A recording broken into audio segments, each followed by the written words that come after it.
All right. Hello, everyone. Good chunky waiting this time. Hello. Good to see everybody. I'm Aaron with Red Mage, and I'm here to work on my game.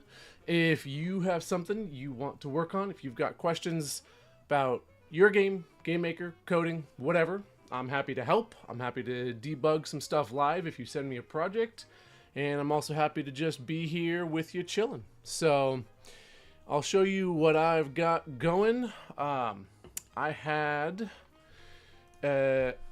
Nathan last time, which, hey, he's here too. Hello, sir. Nathan helped me get set up on a really cool tool, which I will be making a tutorial about very soon, as I'm finally starting to understand it now. It is called GM Live. It is this fantastic tool that basically lets me edit my code for my game while I'm actually playing it. So I've got this basically a self network here that runs when you activate this for GM Live. My game compiles its code, or it sends its code to this, which then compiles it and sends it back. So I have set up all of my stuff that I care about to actually send its code over here. Then, as I run my game, it sends all of that code over, and I can make changes live, and it reflects immediately. So I don't actually have to reload or do anything at all. It is pretty amazing, and it makes debugging significantly simpler. So I'm gonna do this so we can kind of see a little bit of the code. Keep this one on top. But if I were to come up to my player, let's just go into like my idle code, because that triggers when I stop moving. If I set something inside of here, like right now, if I jump pretty darn high, but if I set my jump height equal to like -2, and I were to run that, it compiles here automatically. It updated it, and now I'm jumping at that height. And this works for every object that I want it to work on. It even works for editing sprites live. I can configure it per sprite if I wanted to. So I came in here and I was messing with my my health overlay, and I have this sprite set up so that if I make a change to this, it actually configures it automatically. So like if I were to change all of the colors in here to purple and I saved it, it would automatically reconfigure, and now my health looks very terrible, right? But all of that actually happens live, which is so cool. So it's really neat, way more powerful way to actually like run your code. It takes a big toll on your performance in terms of like I was getting like 1500 frames a second. Now I'm about 700 to 1000. So if you add a ton of stuff, it definitely slows you down a lot. But the ability to code without having to reload is worth it, 110%. So it's really neat. If no one has anything for me, I'll be working on my collision code. I'm getting to the point where I'm reworking it. I've got a really weird thing happening where all of my vertical, like my Z collision codes, don't actually trigger. Instead, something else happens. So not totally sure what's going on, but I've got this set up. I can do this kind of cool thing where you can draw a sprite partially transparent if you're behind it, and the collisions on the ground all work fantastic for different sizes of objects, and you can put them all in here, and I really like that. So I'm going to be working on getting my jump, which, let me go and reset back to like an average jump height, otherwise I can't jump at all. Right now I've got a really weird thing where my player does this instead of actually falling on top of things like he's supposed to. So once I get that set up, then I'm going to tackle much more oddly shaped objects, and then I'll actually have collisions ready, hopefully, and then I'll actually start designing my first level, because I went to start designing it and realized that my collisions were not working in any way for me to do anything with, and so had to kind of go back a little bit to the drawing board, but using what I already knew, which saves a tremendous amount of time. So, hello everybody, I see you there. Again, I'm happy to work on any project you send me, any code, any questions you've got. I'm happy to help. Otherwise, I'm just here to work on my project and hang out. So you just let me know. Actually, Nathan, I saw that you put in your finished game. Since it's for a game jam, I assume it's fine if I play that. Like if I test it out. I was really curious to see it. I haven't played it yet. You fine if I come in here and I take a look at this? This is Nathan 4438's game that he's been working on for the last month for a game jam. I believe it was him and one other person. And made for a retro game jam. Oh, so I'm super stoked to try this out. It's got some songs in there, so I'm going to check it out. I'm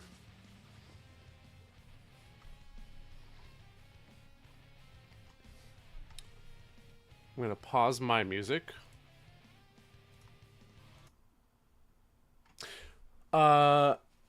Eep Yazura? I don't even... okay. So I'll start the game in a second, but Eep says, making an asymmetrical horror game, and don't know what I should start on with coding. The first map already works. So, asymmetrical horror, is this inside of GameMaker, since you're on my stream, but I have no idea. Is this like a 2D local? Oh, okay. Akita, you changed your name. I'll see what I can do. So, Akita, is this inside of GameMaker? Is it a local asymmetrical? It's a 3D... Okay, Roblox 3D game. Gotcha. So, I don't know anything about Roblox, but you said you were starting the Roblox, and you're modifying a game, right? So, if you've already got a working map, that's better than what I've got, because I tried to make a working map, and my collisions just failed utterly. So, honestly, getting getting something made, as you try to make, let's say, your next level, you'll figure out what fails. But you also want to know, like, the core of what's most important to what you're making, right? So, what features are you looking for specifically that have to be in there?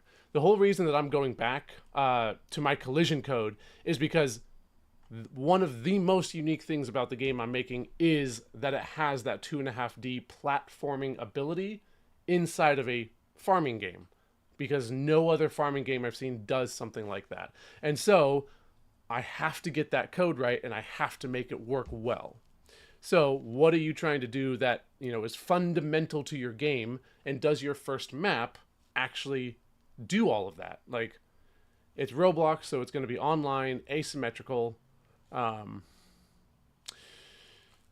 You'll need a working round manager and working killers and survivors. Yep. You say you have your first map made. Is that a playable map, or did you literally just do level design and that's it? Like, how far into it are you? Can you connect players? Can they run around? Can they interact with each other? Where in the process are you? Because that matters quite a bit. So give me a rundown of where you're at. I'm gonna play some Akita. Nathan, I have no idea how to say this.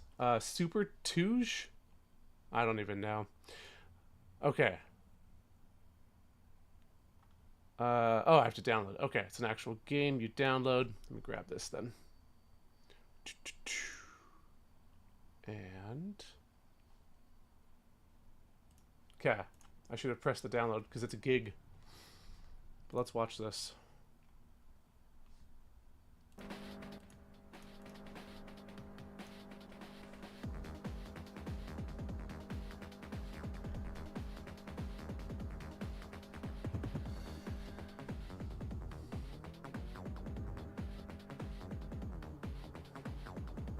Ooh. This game was made in 1 month. That is bonkers.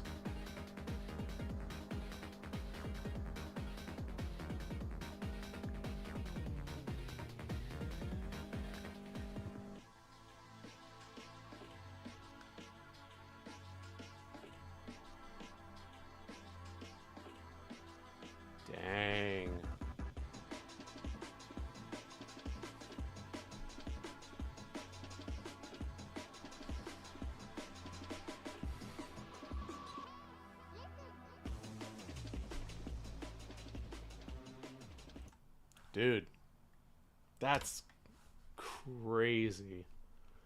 Let me get this installed real quick. Nathan, how have the other game submissions been? Because when we looked last time, there was a few, but they they were not on this level by any means. So I'm curious what the other submissions have been like. If you've seen anything close to this, I'd be very curious to check out some of the other games. I know some of them were like spamming around, which was super weird. Like there's like 5 submissions for the same game or something multiple times. It was strange. But I'm curious to see what you think. All right, Akita. Okay. So it's really nice that you're using another system in there. That it's really nice unless you want to change it because then it becomes harder. Probably the first thing you want to focus on is just being able to get multiple players connected, right? If it's an asymmetrical game, you say an I am asym does stand for asymmetrical, right? Because when I think of that, it's like that's like playing an online chess match. Is that kind of what you're designing? Is like where the player like they can play in turns, or are you talking about like a 1 versus 3 or 4 or 10 people kind of game where one's the killer and everyone else is the running away people? Is that what you mean by like asymmetrical, not like turn based? Because that's a very different style of game.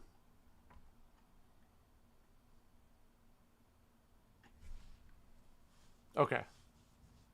Yeah, Nathan, that's cool, dude. A month is a lot different than 2 days, which is what I'm typically seen and done myself. So that's cool. Dead by Daylight, yeah, I'm familiar with that. So I just had this picture in my head of like asymmetrical meaning turn based, and like I was trying to imagine a turn based horror game, which sounds fascinating, but nothing I've ever seen before. So yeah, I think I personally, if I were you, I would start by being trying to connect the killer and one survivor. What does it look like? Can you get both of them in there and have them actually be able to move around and interact with the map? If you can do that, can you connect a full lobby? I don't know how many survivors you have. Is it 1 versus 3? Is it 1 versus 10? See if you can simulate those connections, or send a code out to your friends and be like, hey, everybody join right now, and see if you can get everybody connected. Because the core crux of your game is connecting them, which probably Roblox has stuff for, I imagine. Because it's an online multiplayer game, they probably already have that, right? So that you might not even need to do very much there. It might just need to be, how are you letting who decide be the killer and be the survivor, and distinguishing between those two roles inside of your game. How do you do that? Probably some kind of menu on the start screen or something, I don't know. But that's what I would start on. All right, Nathan, Windows just protected me from this app, so you better not be giving me a virus.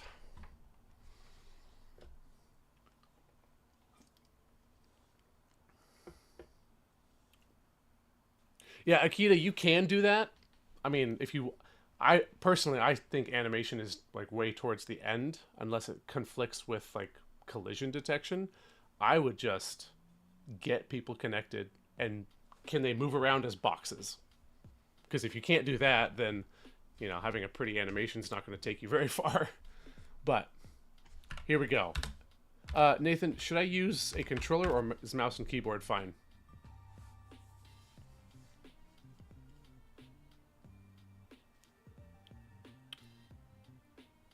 Can I play Idle Restaurants? Hello, Coke. I have a Facebook. It's true. I haven't done anything on it for ages. I'm amazed you found me on there. I could play Idle Restaurants. Is there a reason you want me to play it? Very curious. What is FFB? I don't even know what that means.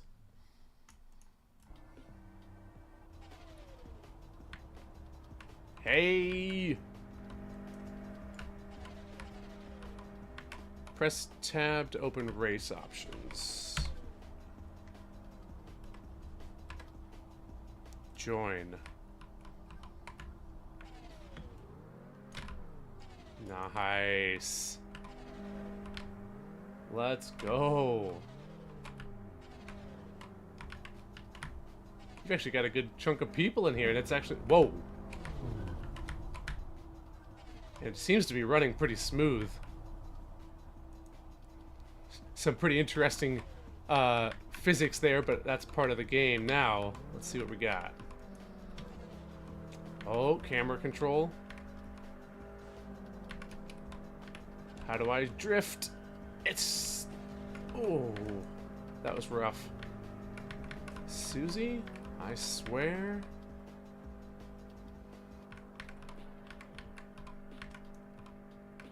Oh.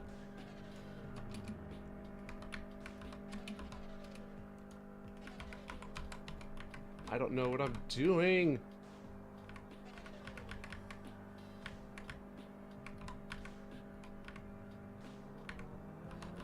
Oh. I did not know how to change my car at all, so I've just got the default.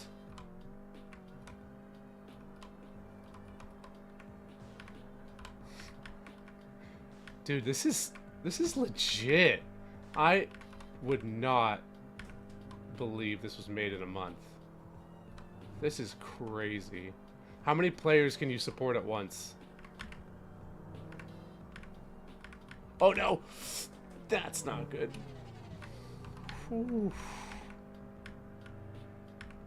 How bad is the off-roading? Do I slow down or can I take a shortcut?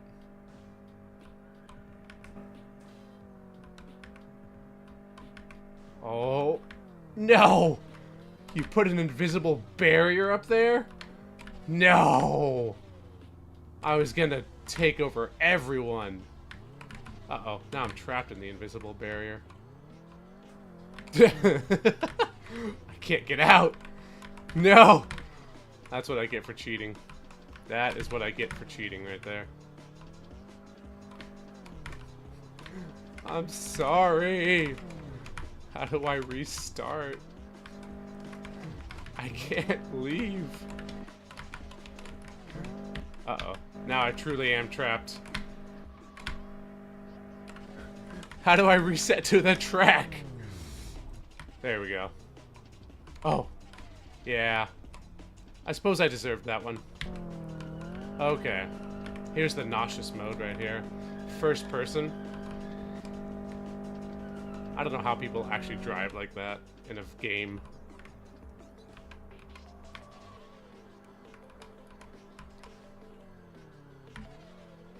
Oof.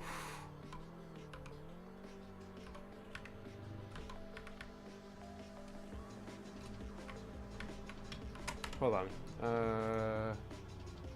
Steer left, handbrake. Oh, handbrake is space. Oh, okay. I was trying to use shift. Silly me. Whoo! Okay. That is some sweet drifting. Yeah. Now I got it. Dang. That's tight.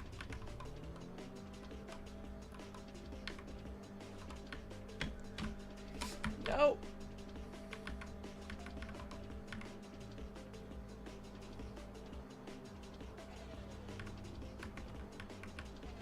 Oh no.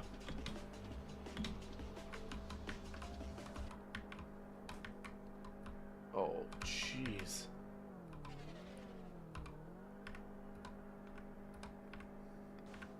I recognize some of this music, I think. I don't think I have my music still going. Is everybody just waiting for me at the finish line now?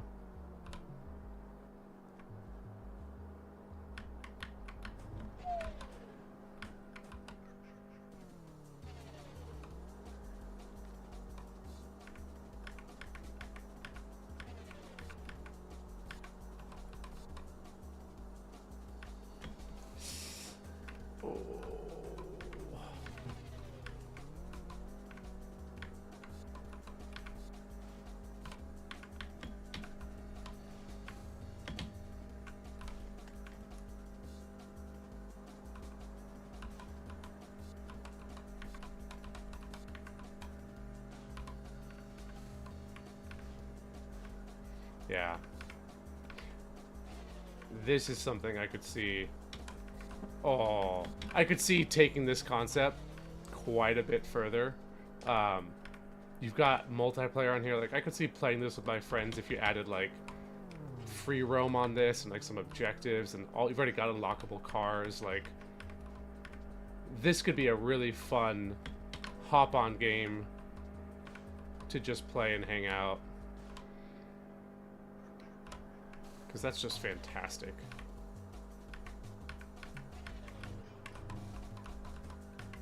Oh, man. My car is bouncing now.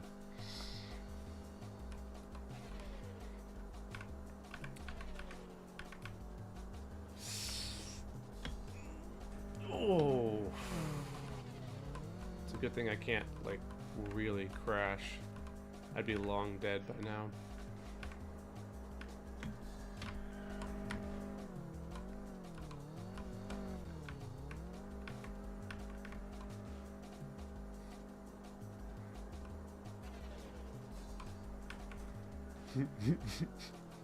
I love the way my car like bounces like a bunny once you start going back and forth. Oh no. Oh no.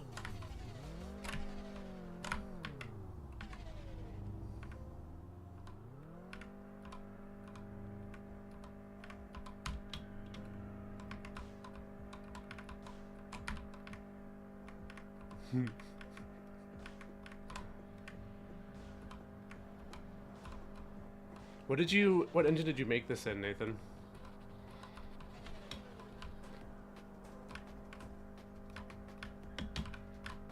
Oh, and you got a global chat. Nice.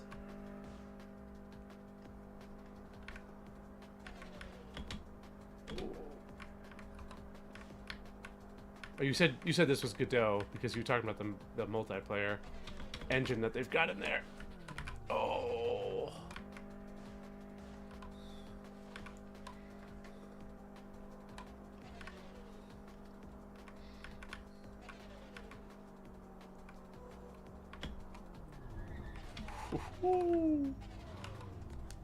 Nice. I was a minute behind literally everybody else. Woo! Dang. Oh, hold on. I'm gonna back out.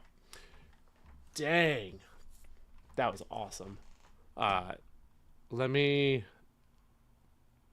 see. How do I'll just share that link.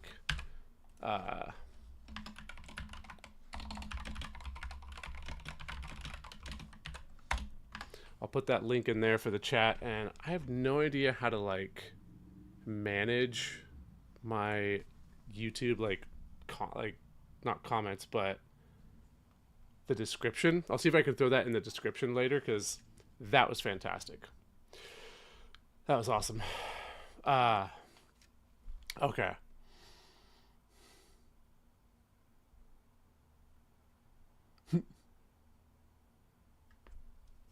Okay.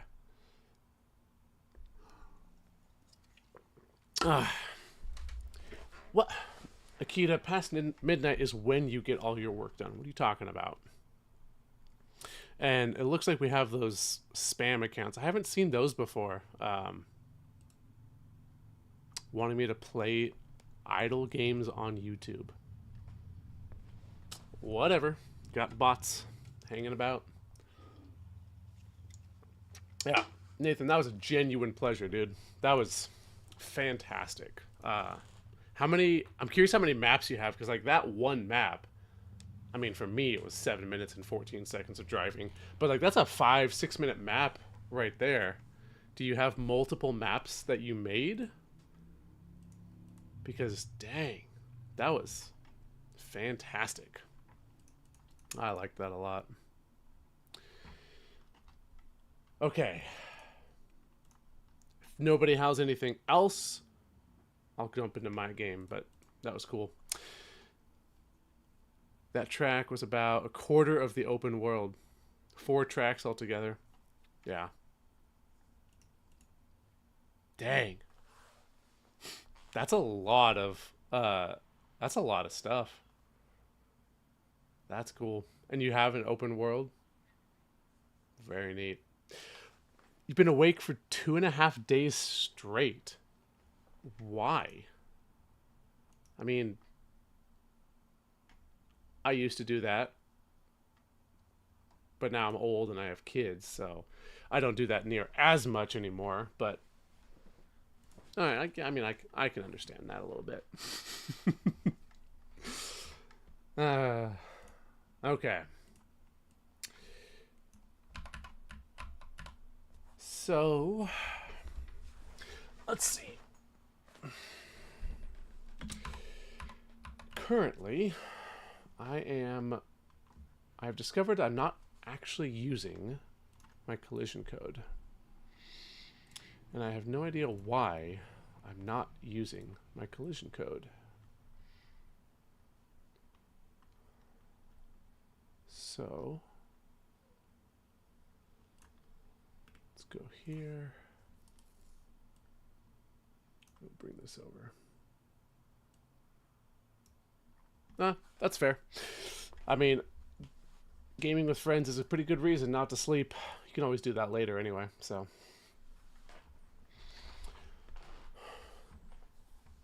I went into Game Maker and customized a little bit of my looks. I had to reinstall it because I bugged out my project and was getting a weird error. So I had to reinstall, and I was like, might as well do some customization of colors while I'm at it. So now all of my functions are this dark red, which I think look cool, but also make it very easy to spot them. So, for some reason, this code, my collisions code, never detects a real collision.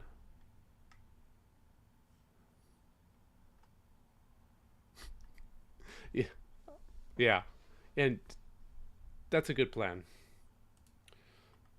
Hopefully you get some actual good rest then.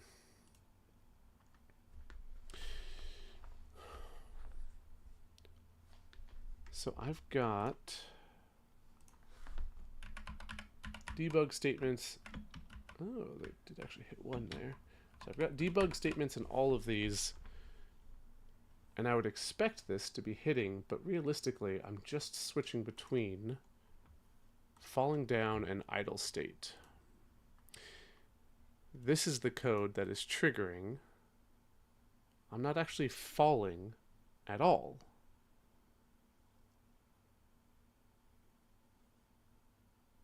And so something how I am checking collisions is wrong. I just rewrote my entire 3D, like 2.5D collision checking inside of here with my new collisions. That I'm confident is actually working quite well. At least on the ground floor, it works exactly the way I expect it to. I run around and I collide with things. The height works perfectly. What doesn't work is landing on it, but this code is not running. It doesn't actually trigger. Instead, it just moves between states without ever actually checking my collision code. And I don't know why.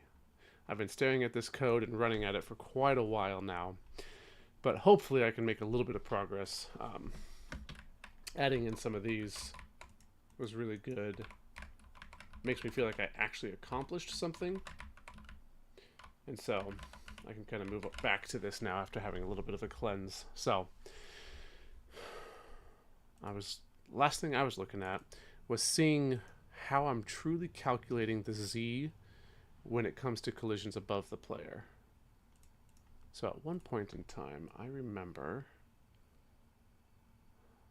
I actually was drawing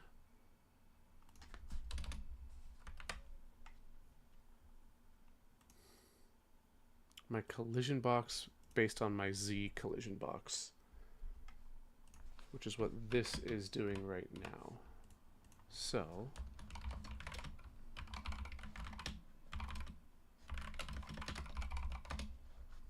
now let's try this.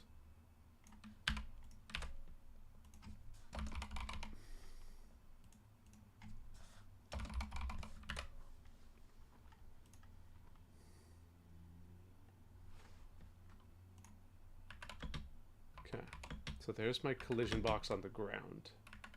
So that is correct, except for the part when it comes up here.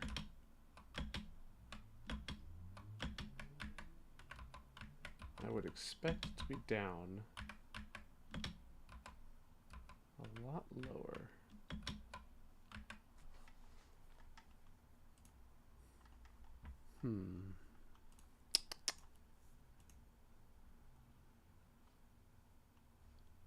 Let's go into my table.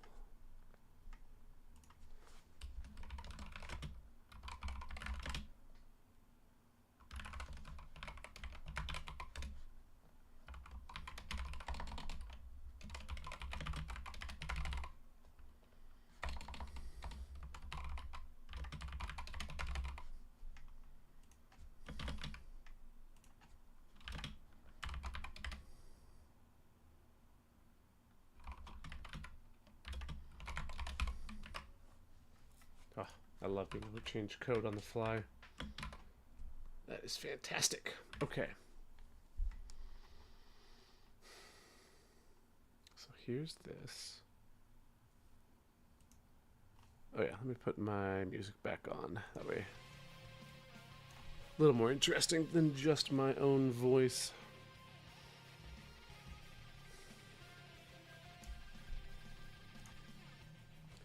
Okay, so this is a pretty good example of what's going on. This is where I should be colliding, and I am.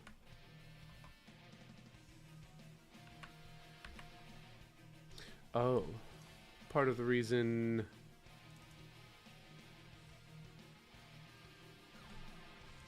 that looks so strange is because my Z height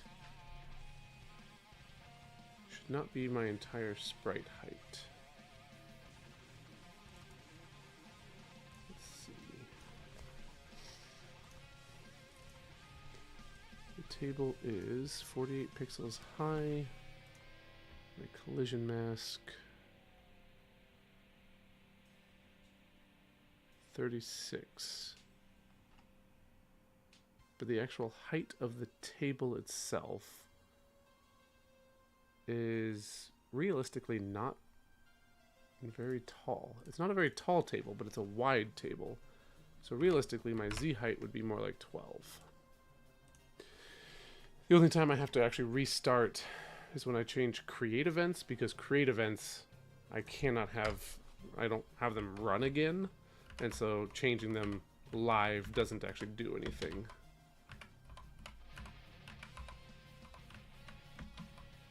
Okay, that Z height looks a lot better, I think, than 48. But again, this is the Z floor. But my Z is actually 35. Oh, wait. I am getting a Z collision now. Okay, something.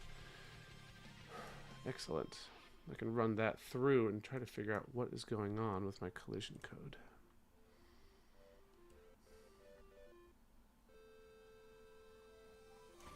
So, falling down is where I'm at.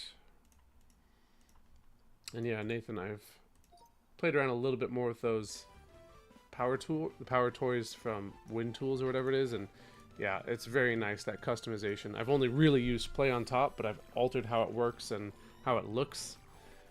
Man, that's a nice suite of tools. I'm gonna have to remember that and start putting that in all my builds that I do for my computers and people that I help with that. Because that's just, you'd think that'd be built in, like something genuinely useful, and yet it's not built into Windows. I don't understand that at all. Okay, I'm actually getting a Z collision right now. So, I'm getting a collision. My Z speed is 0. So why am I getting a collision when my Z is 35? My floor is 12. And I'm not actually going to collide with it for quite a while. Microsoft actually makes it. That's I remember going through their page. I would have expected it to be a third-party suite of tools. Man, I don't understand Microsoft for the last 5 years. They just feel like every decision that they could do that is bad, they've just gone full bore towards the worst possible thing to make everything they make better. Like, I've just finished my Steam PC build I put in my living room because, like, I don't see a future for Xbox at all. So I'm moving away from it completely. I don't see a reason to keep one anymore. And if Linux actually gets their gaming stuff together, and I saw some stuff recently that looked impressive, but like if Linux gets even close to where Windows is on gaming, the Steam PC will be running Linux, not Windows. And like, if I could run most of my stuff, Linux mentioned, if I could run most of my stuff on Linux smoothly, even semi-smoothly, I would probably switch to it. Because honestly, it's live streaming, watching YouTube, and game dev is mostly what I use my computer for. So, yeah, the compatibility is already fantastic. It's not quite there because the Steam PC also has like Epic games on there for, like, my wife plays Hogwarts Legacy. It's probably what she's doing right now. And we got it for free when Epic was giving that away, and so we have that installer there, and then I have GOG installed on there with all the games I bought through there. So like, Windows allows you to do that nicely, whereas just like running, the Steam OS on there isn't quite there. It's not quite ready for that, but it's also not that far away. So I'm excited. I'm excited for the day when don't have to be using Windows everywhere, because man, it's just stupid how bad all the dumb decisions they're making. I cannot fathom it. I do not understand. Okay.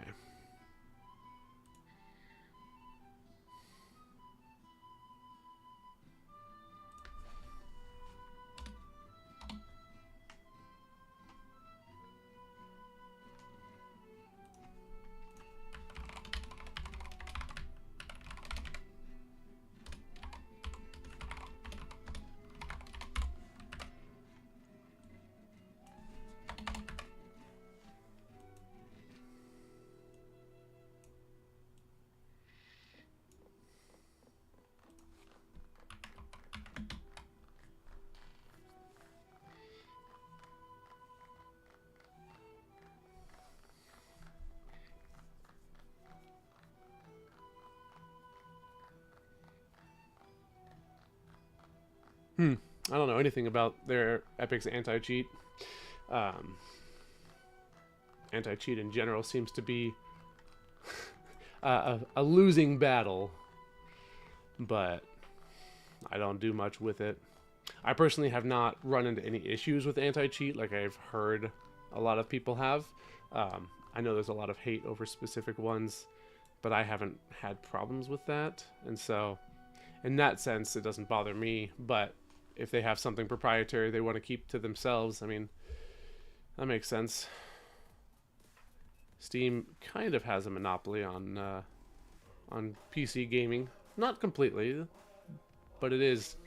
They have done the job to make it seem like Steam is the best way to go.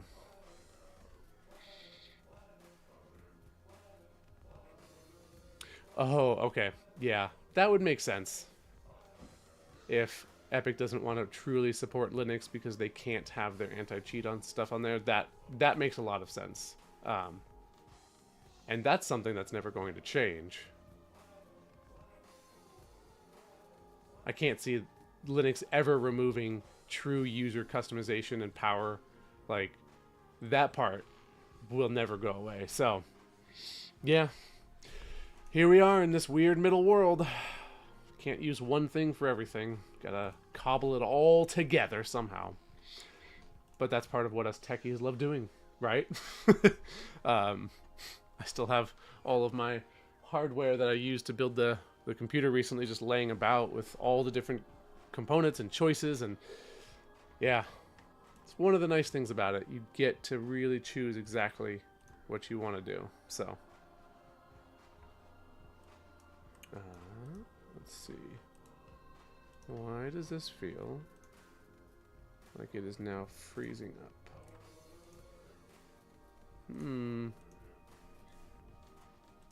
Uh-oh. Game Maker seems to be freezing. Let's see. Let me close that out. There we go.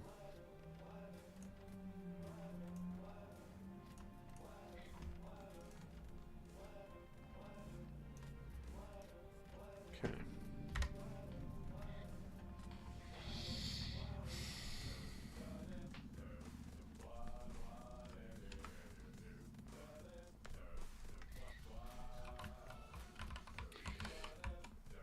Yeah, I mean, Steam runs one of, like, they run Dota 2, right? Aren't they the ones who made?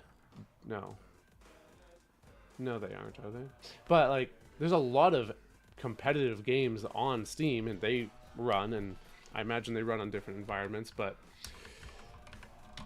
yeah, that entire conversation of anti-cheat and how all of that works, like, and how important it is for multiplayers and stuff like that, it's an interesting conversation. I have done a good bit of competitive gaming in my day, and when you are truly trying to play and you run into cheaters, it ruins everything. I never had a lot of run-in with them. At least that was blatant. Older games, yeah, hackers come out and there's nothing you can do. Like, you jump into an old Call of Duty lobby that's being kept alive, 5, 6, 7 years old, and there's no hope of actually playing the game proper. But like modern games, I don't hear about it much. It's all just most of them work well from everything I can see.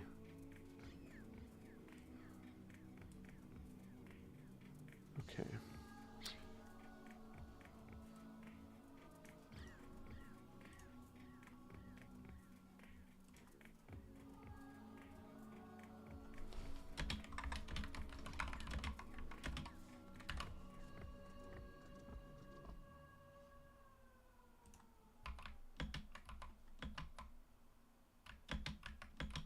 Okay. That kind of works. A little funky. Yeah. That's kind of what I thought. It's triggering it way too early. Something in there is checking. It's detecting a collision long before there truly is a collision. But doesn't seem to be detecting a collision in my collision code. This is one of those weird things. This is the code that runs, which is changing states based on my information.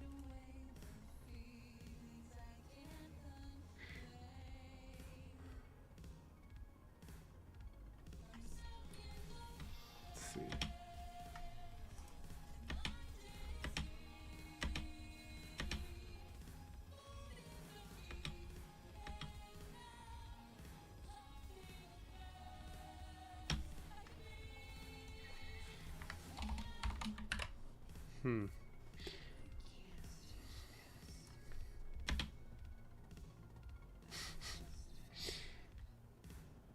Okay. Yeah. Oh, that's not good. No, come back!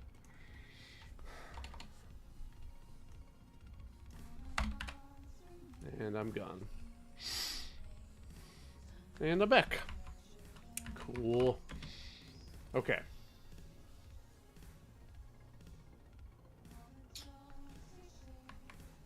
So first, that shouldn't actually happen. If I jump up, I should not be colliding with something right there. That needs to check itself. So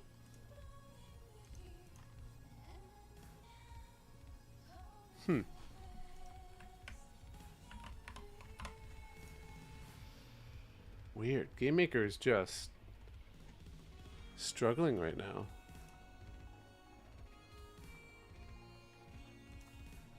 There we go. Huh. Weird. Okay, so if I'm standing next to something and I jump on it,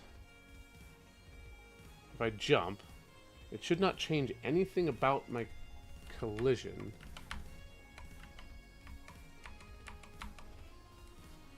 But that very clearly looks like there's an overlap between that. And so then if I jump, that overlap still exists when I'm falling. That means that I'm able to move just slightly inside of something when I actually want to be able to stop at that something.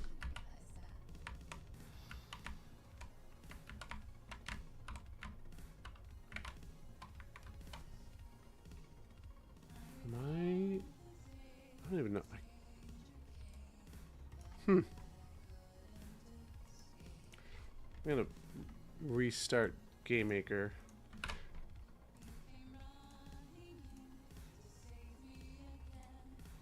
I haven't had it lag like this before. It might be simply because I'm streaming as well, but my stream tells me I've only got 2% of my CPU in use. So yeah, you like the background? I've got a dual monitor setup, so it's Portal Cube on one and then the other coming out the other half. I also 3D printed bookends that are the Portal person coming out of one and the other half on the other. Those are pretty cool. So my son is really into Portal right now. He's been playing a lot of Portal 2 and always asking to play with me, and so we've been having some fun with Portal and some frustrations. But he is loving Portal right now. It's a good time. Portal is a fantastic series for all ages.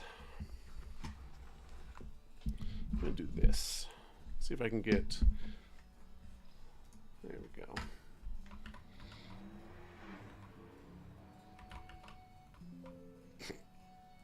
Oops. Surface resize. Invalid surface dimensions. Okay. Real quick fix then. Apparently, you can't go too close. There is an actual limit on the surface resize. I don't know what it is, but let me see. Show debug message.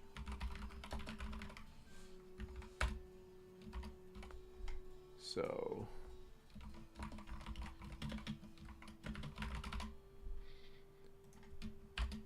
let me just create a clamp right here so that I cannot do that again. And let me put this in here so I can update it on the fly. And then we're good to go. Okay. 128 and 72. 64. Oh, that's probably going to be... Well, realistically... Okay, 64 and 36 is where that's going to cut off. So... We're going to go with...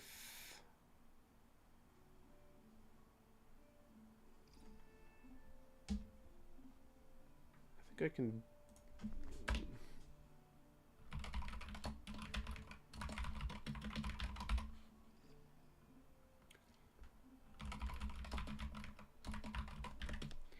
Minimum...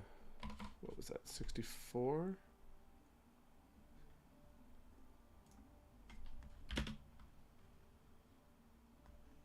Camera's not acting up, except that I tried to zoom in so close that I basically broke GameMaker because you can't resize a surface to nothing. You can't resize the primary surface to nothing, and that's what I tried to do. So I'm just clamping my value so that I cannot do that. I don't even know if I'm going to have the ability to zoom in and out in the final game, but like right now I'm using it all the time when I'm debugging, and I don't want to keep crashing my game, so I'm just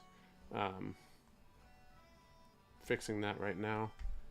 So what's the max I want to be able to do? What does it even start at? I don't know. Let me see.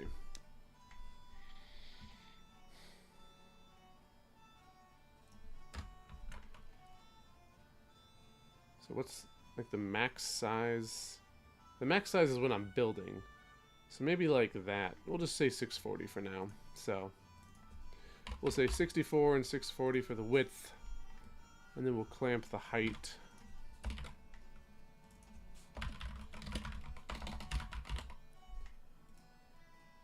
Um,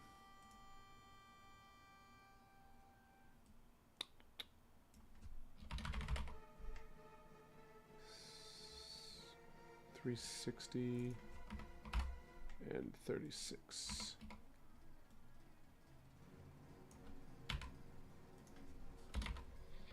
Okay.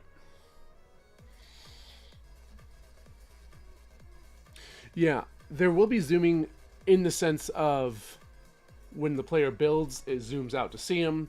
I like the ability, I like having the camera a lot closer inside of like caves and dungeons so that you can't see as much. That I think looks really good, but I don't know if I want the player to be able to zoom in and out. I will have, like I thought about, you know, cutscenes or like really cool moments within battle. Like you might want to like zoom in really fast on the casting of a spell or on the hit, like on the kill of an enemy. You might want to like zoom in or zoom out or do stuff like that. So I've got some functions to be able to handle that. I just don't know if I want the player to be able to handle that kind of zoom. But I should be able to come in here. And now I cannot go further than that, and I can't go further than that. Perfect. And my game does not crash anymore. But I managed to turn on some kind of weird yellow dot. Nathan, are you still here? Did I turn on a power toy of some sort that has a yellow dot when you click?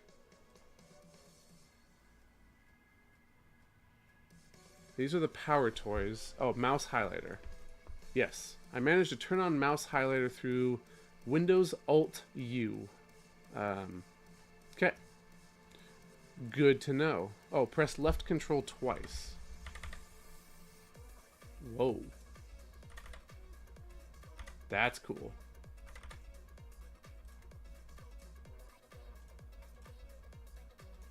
Or shake the mouse. Huh. Okay, that's pretty cool. Not gonna lie. But, yeah, okay. That's neat. I need to play around with more of these. I only use it for pinning windows so far, but man, there's so many things here. Like, there's a lot of options, and these are pretty cool. It does say it's on version 0.98. I wonder if it's something that they would eventually release once they hit version 1. Okay. Got the yellow dot away. Alright, back to this. Why can I collide with that? And am I actually colliding with it?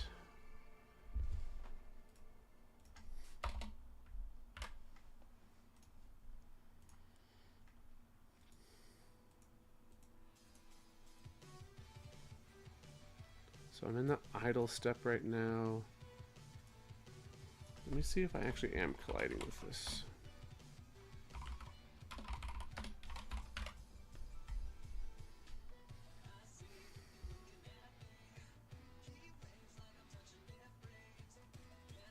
Oh. I've got so many debug messages everywhere now, I don't even know what's going on. I'm going to tune some of these down. And then tune this one down. Save that. This is supposed to return a Boolean, so why does it say it? Whatever.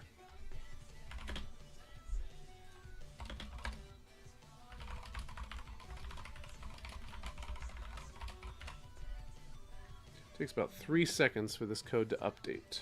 So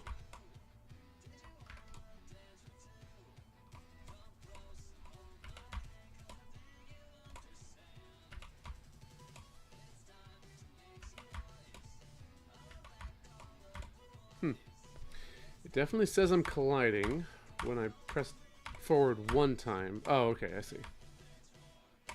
Okay.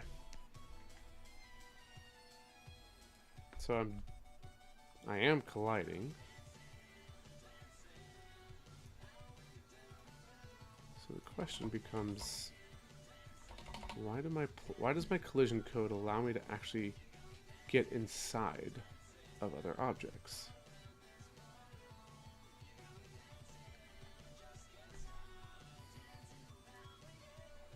Something around here is not stopping me the way that I would expect it to. It allows me to go further than I want, and at the very least, that causes a visual overlap, but now it's causing a collision overlap. So let's see.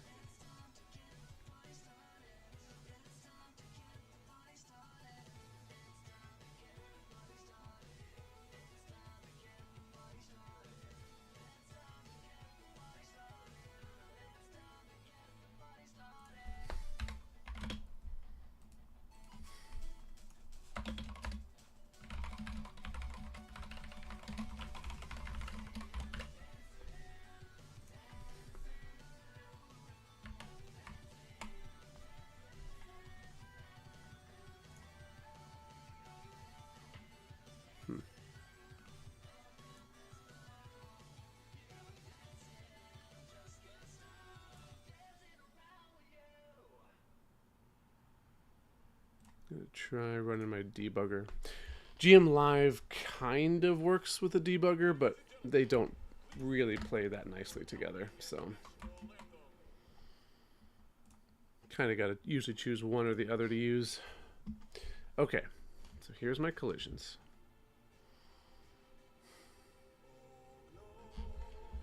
Yep. So I'm going up.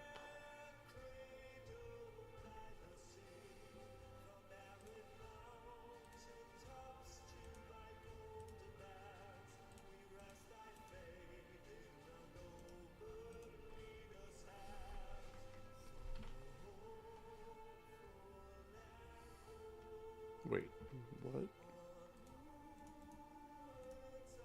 Whoa. That is an empty list. How?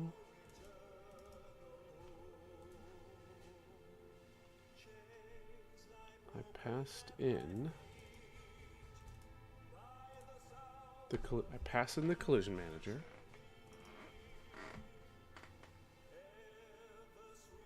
Oh, okay, I see. No, that's correct.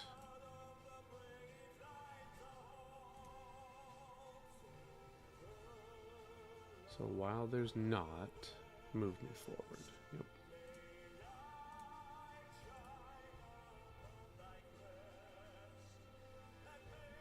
Yep. Okay.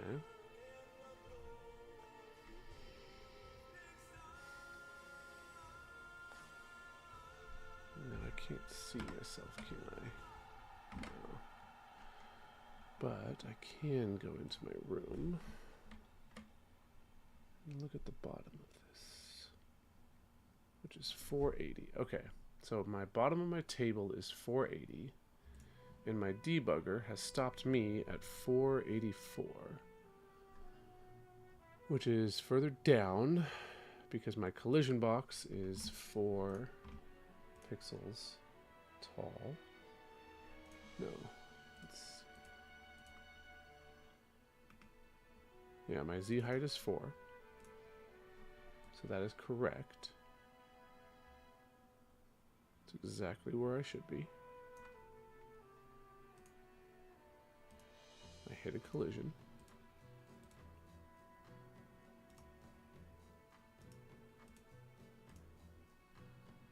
Okay.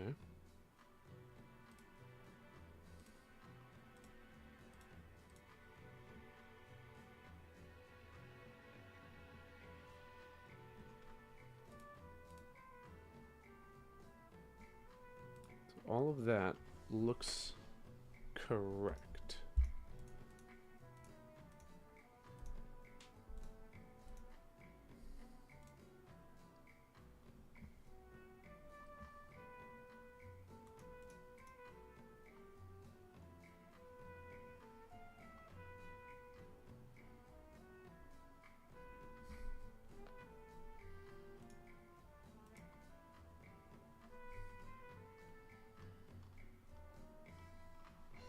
Yeah, okay.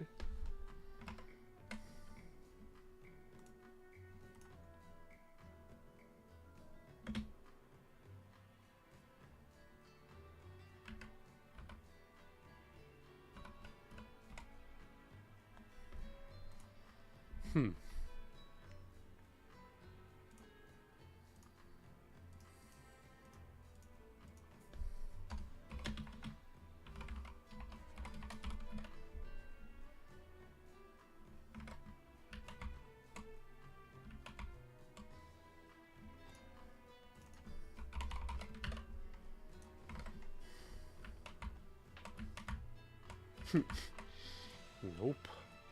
Don't do that.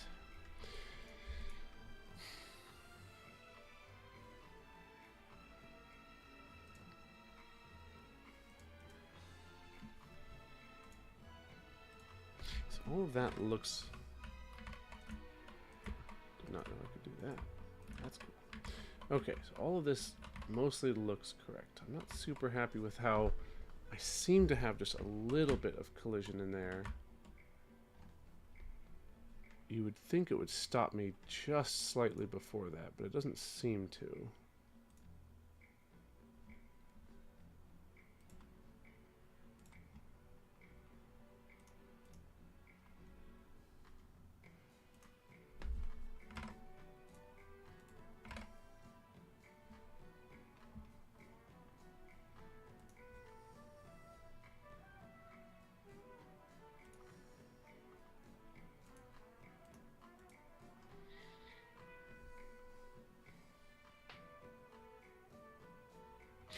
Yeah, I mean, they are slightly colliding. I completely agree with you. Like, if you stand there, I'm clearly colliding with this table when I jump and when I'm standing here, but I'm allowed to move through this table even when it looks like I should be colliding. And then it would seem that if I can walk through the table, I should be able to jump and fall down exactly where I was without colliding with the table. That's the behavior I want it to have. It's just not the behavior that it's giving me. So I don't want to be able to stand like on something and then jump and then land on it. I want to be forced to move a little bit and then land on it. So this seems like a smaller section of my problem,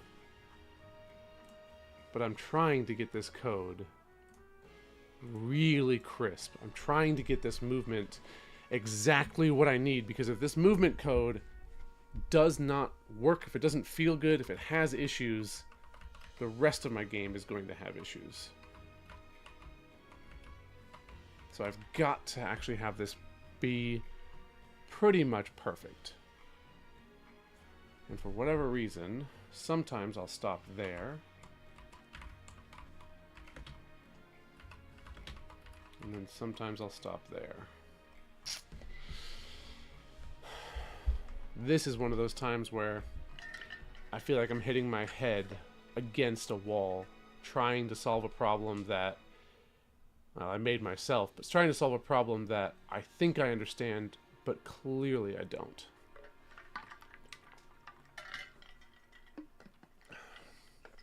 I've been thinking about this for hours and hours and hours and trying multiple different things, and I'm making some progress, but it's like, ugh, it's so little.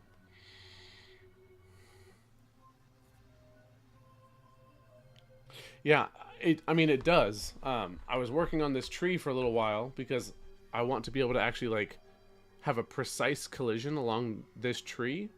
And, like, I want this to stop me. Like a tree trunk, right? If you tried walking into a tree, this part would stop you. And then I want to be able to walk under all of this and then jump on top of this. So one object with multiple parts. And I was working on that and just having tons of issues. And I realized that my issues were stemming to the foundation of my movement system. And so I was trying to build wobbly code on top of unruly code and having issues. And so this is kind of just that, going back to the fundamentals. I want to be able to create an object, set two variables, and toss it in my room, and then have it work exactly like this table, like this bench. And I basically have that. Now I just need to be able to jump on them and walk on them, and then I'll be able to place stuff on them, and then I'll be able to design levels with tiles and then place stuff on there.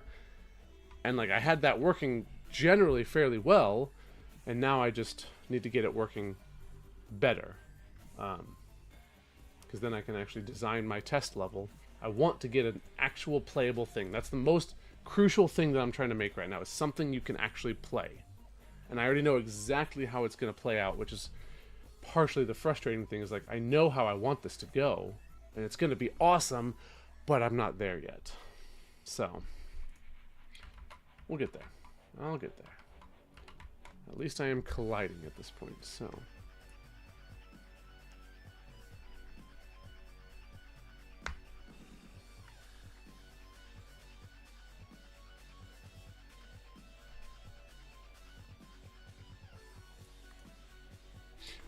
I sure hope so, Nathan. I hope so. And generally, I would completely agree with you. Yep. As long as you don't give up, some progress will get made. It's when you give up that it's over. So.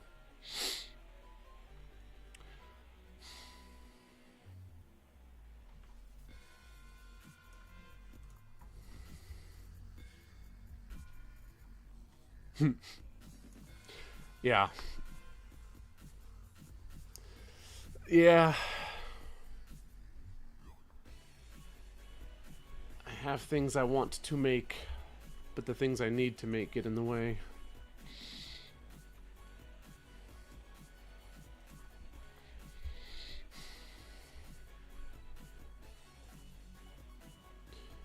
All of this collision code is pretty much replicated from traditional 2D code. 2D platformer, 2D side-scroller.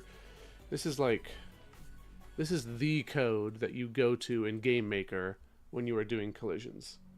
But I've replaced the main collision function from Game Maker with my own 3D collision code, thinking that would work, and I just wonder if I have to go back. I wonder if I need to change how this actually works.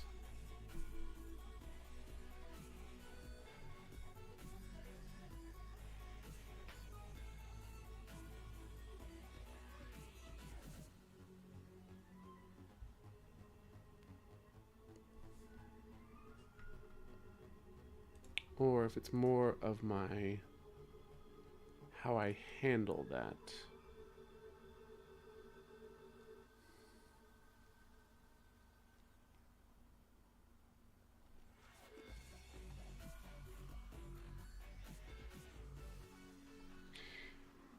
I wonder.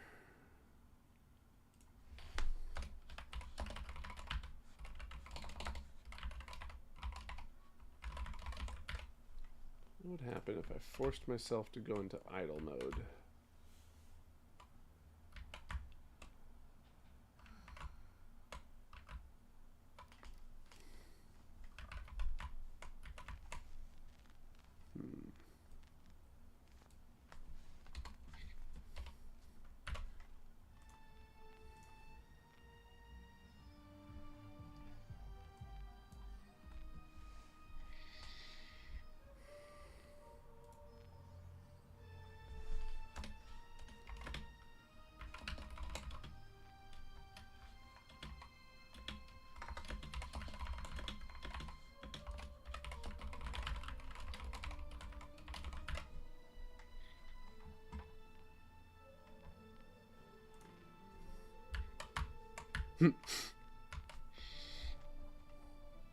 Whoops.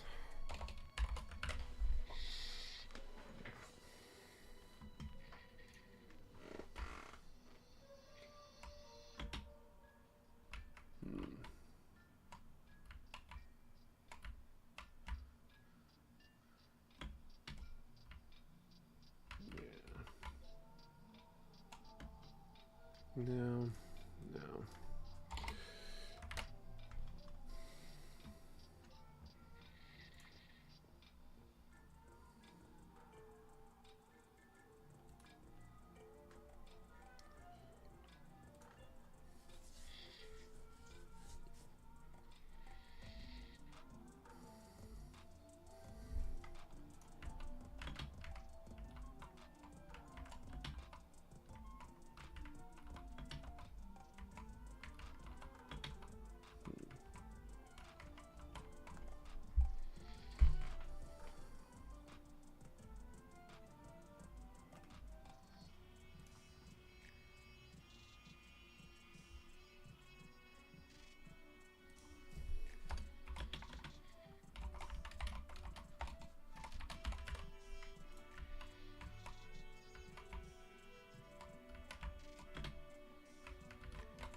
I'm not actually moving there, am I?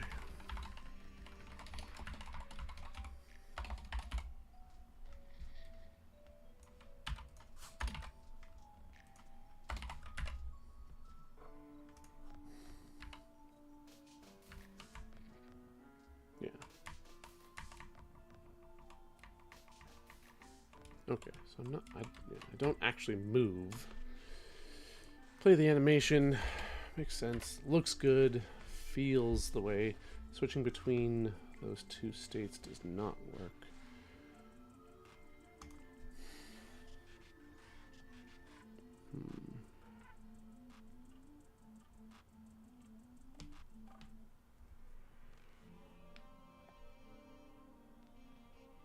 Okay, let's try hard coding this in then, since it's not wanting to work for me. So, this is me. Bottom minus top. I'm gonna add one here.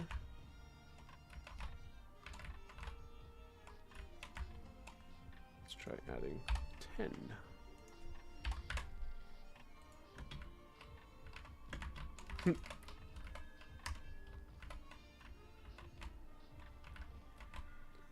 Oh.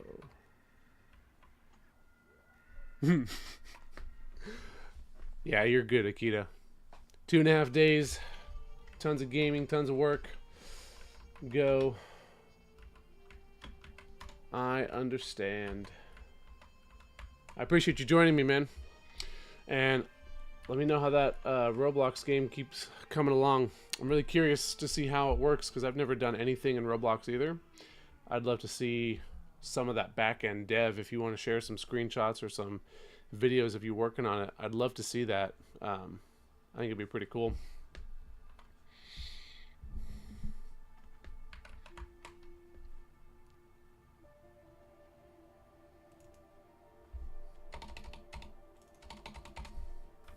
Okay, so this function is purely for checking along the Z. So that does nothing for the Y. This is where I actually check the X and Y using my collision mask. So if I were to put this in here, then all of a sudden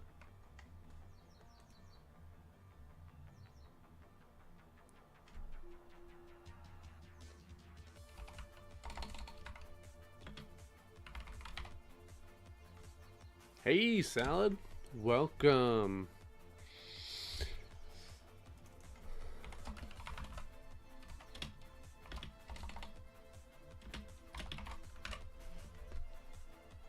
Another game jam, huh? I mean, it sounds like you enjoyed the last one quite a bit. And you made something pretty great, so... You said you do network stuff, so do you have a lot of time right now? Like, are you on... You got more vacation time, or how are you doing all of the... How are you managing to do a month-long game jam and then wanting to do another one? Or do you just have the itch to do it, but you can't, like, you can't actually do it?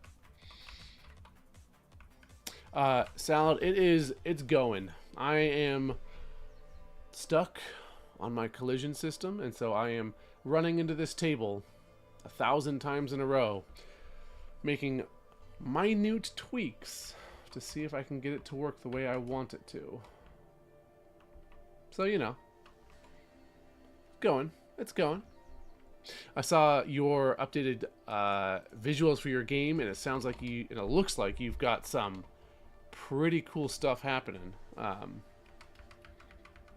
So how's everything going on your end?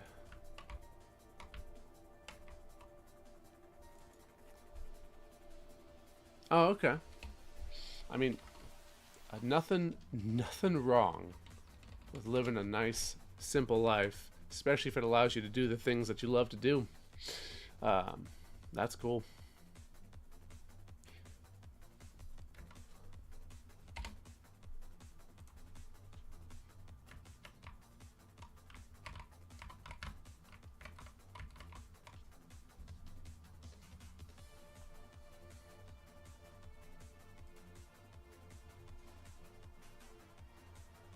Hey, that's good to hear.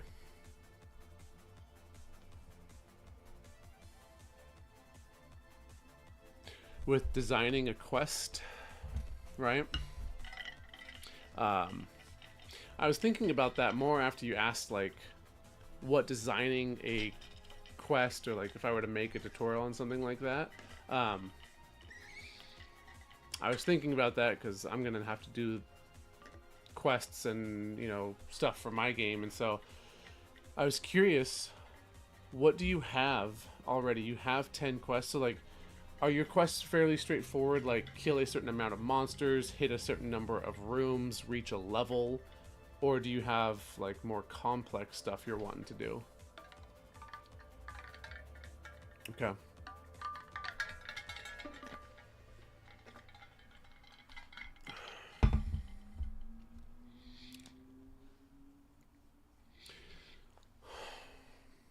Yeah. I'm trying to remember. I watched, like, when I was starting out with game dev, which, you know, now is like a decade ago. I remember watching some videos on quests and how to do stuff like that. And haven't really done much with questing since then, and so I'm excited for like that technical side of it, that challenge of how to tackle something like that will be a lot of fun, because every quest game is going to be very different. Every game has a different series that they want to be able to track, and some do it way better than others. I've played a lot of the Divinity games, and their quest tracking is fantastic, particularly just like how much they record, because you can go back and read every single conversation you've had with like every NPC for all of time. And so you can look back at that to figure out what you've done and where you need to go, which is incredible data tracking. And so stuff like that plays into how complex your quest wants to be and how many steps you want to have, things like that.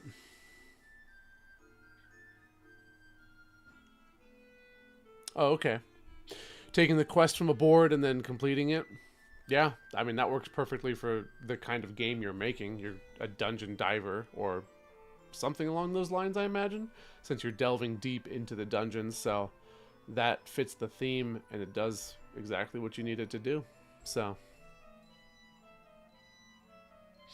yeah.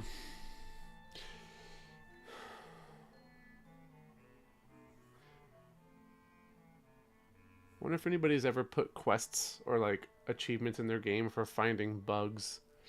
Like, if I put a check if the player's ever inside of a table, you'll unlock an achievement because you're never supposed to be able to get there. That would be kind of funny.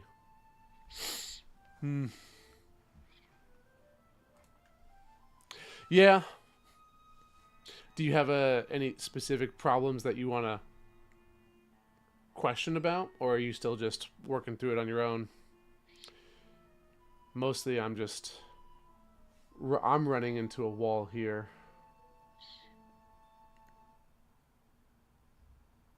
So any kind of distraction is always nice.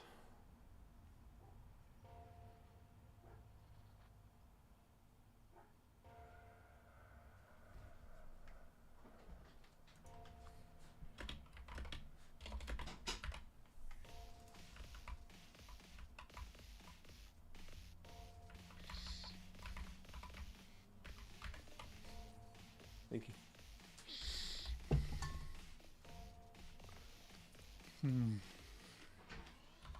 The wife with the snacks. It's always appreciated.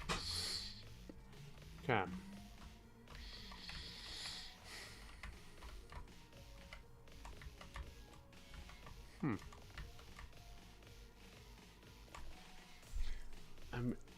I am very much... Oh. I can't do it. Just do it there.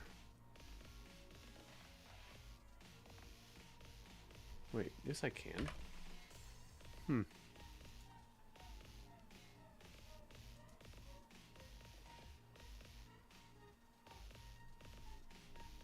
Right now I'm trying to alter my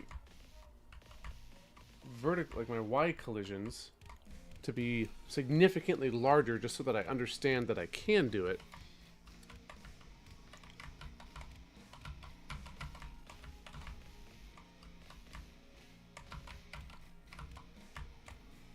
Okay.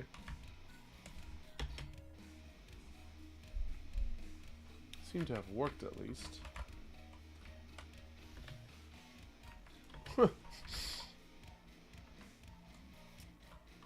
Oh. Wait a second. That should not be happening.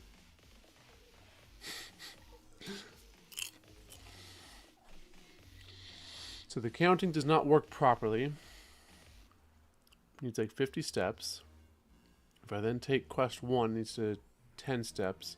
But the counter's on 50, so quest 1 will never be done then.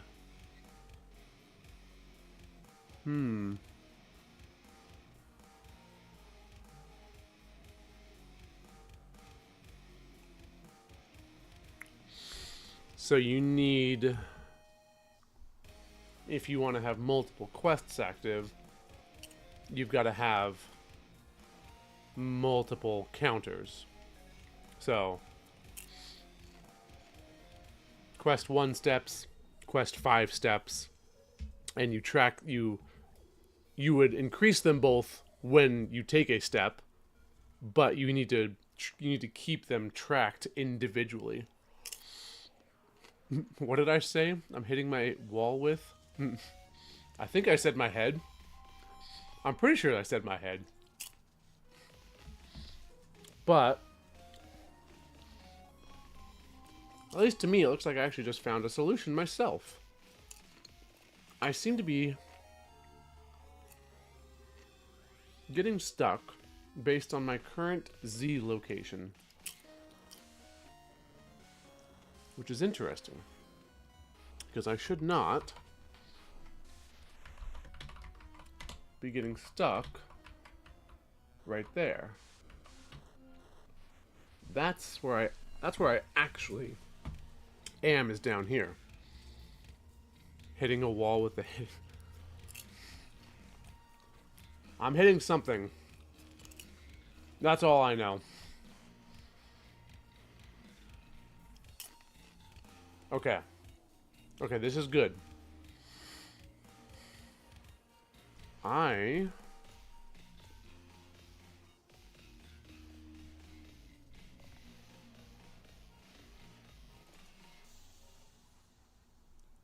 don't want to be checking this, do I?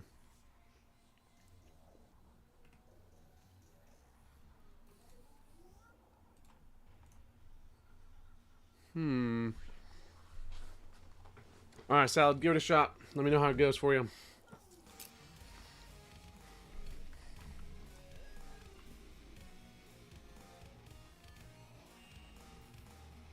I'm checking my Z.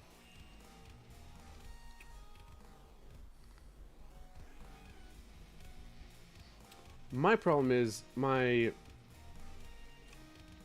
X and my Y collisions are working, but now it's my Z. So the third axis I have integrated into GameMaker because it doesn't have it naturally. It is not detecting collisions the way I want. I am stuck above them and not falling down. So I don't quite know why. I think I've got an idea, but I'm doing weird stuff when I should be landing on the table.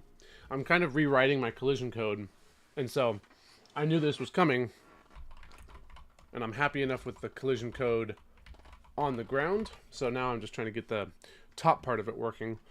So I rewrote my main function, and it's just not doing what it did before, which is okay. Now it's checking where my player actually is.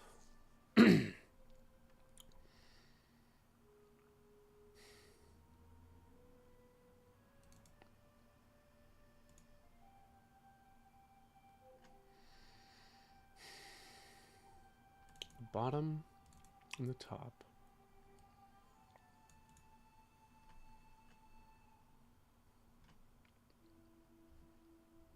This table is my actual collision mask, except I have it like that.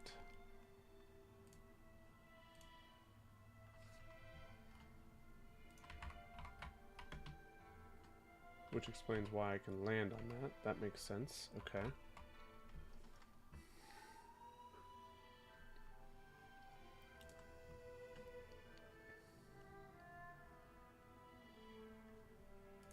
No, it's kind of the opposite. When I jump, I don't land on the table. I never leave this weird I never leave my landing state, and then depending on where I land on the table, I'll either start glitching around, or I'm down here and I jump and I collide with the table when I never should because I'm not actually even near it.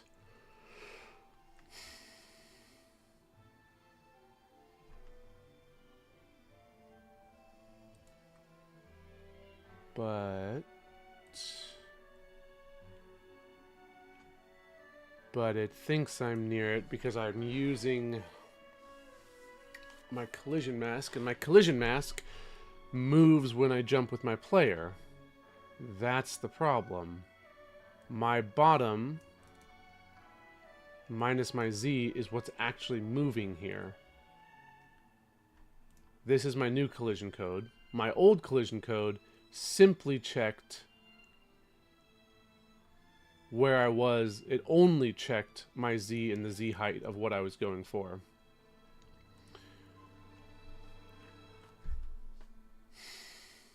So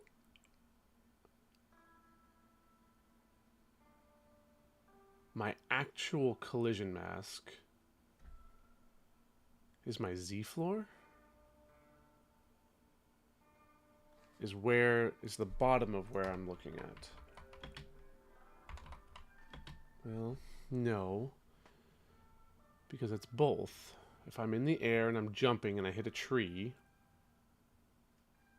I have to check. Okay, I think I see the problem. I'm just not sure what the right solution is. So let's try a few things. First, let's just do this.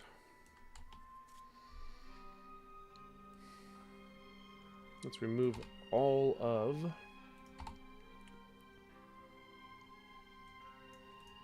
my collision boxes there.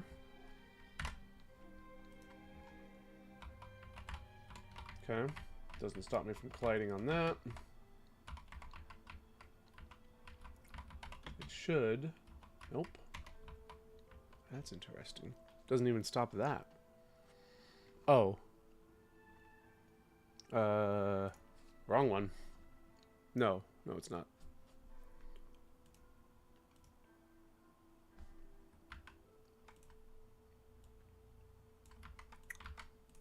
I still need that.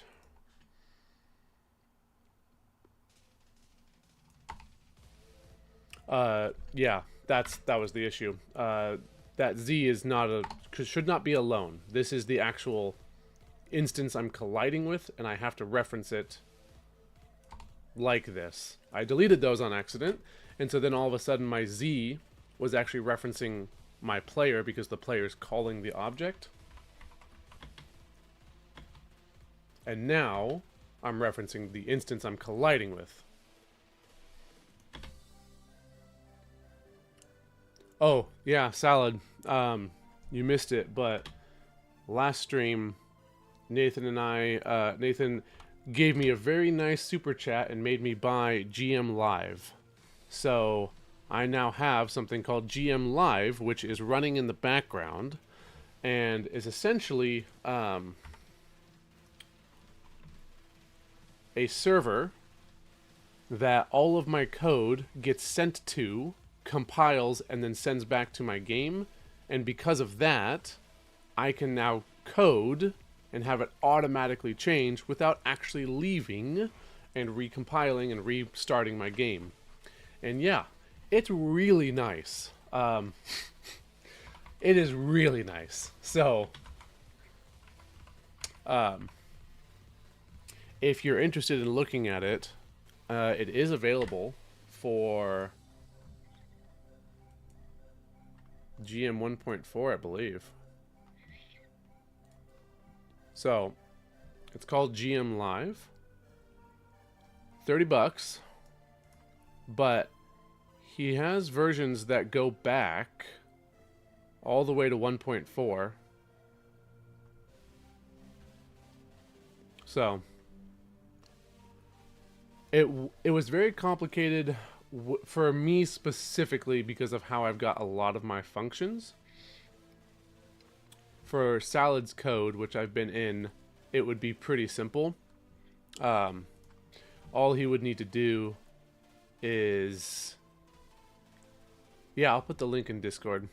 All you have to do, Salad, essentially, is every object that you've got at the top of its code, like at the top of If it's if at the top of it you put this line right there. If it's a live call, you return live result. If you do that, you essentially have access to it. The only limitations you're going to find on it is that you can't put it in code like create events, or yeah, you can't put it in like a create event since it only runs once unless you were to restart your actual program, like with game restart, which you could totally do.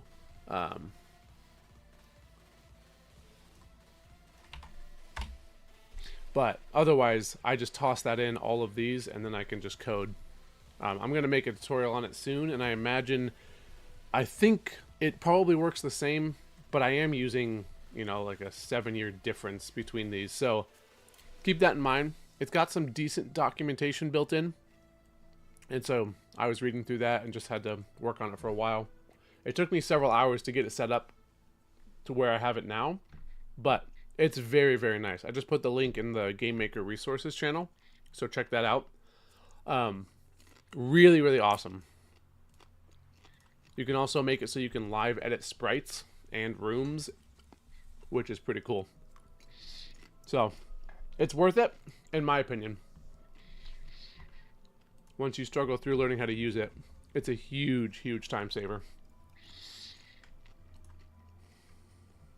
Okay. So, that fixed the issue I was struggling with in my head there. I was running into the table, but I wasn't actually running into the table. Now we're good. I'm going to get rid of this -5. I don't need that anymore, because now we're actually doing it properly. Okay, perfect. Now I'm checking the correct things. Before I was checking a moving target, which is why I was colliding with it. Makes sense why it was failing. Now the issue is... Ooh, that almost looks correct.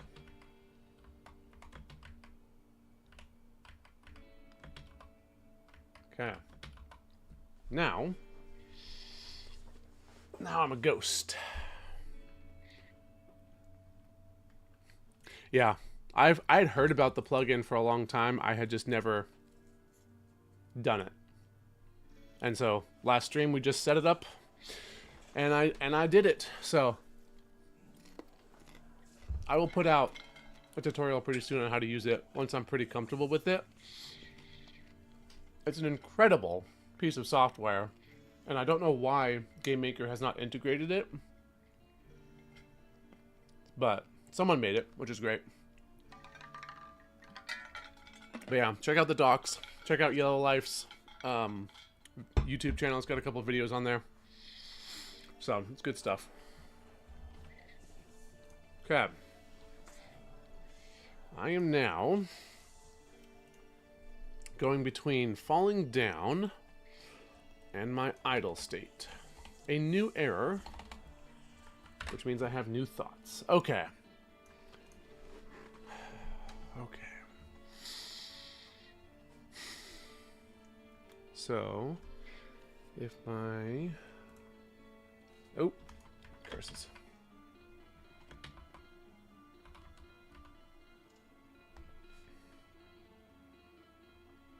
So Z floor is 0 and 12.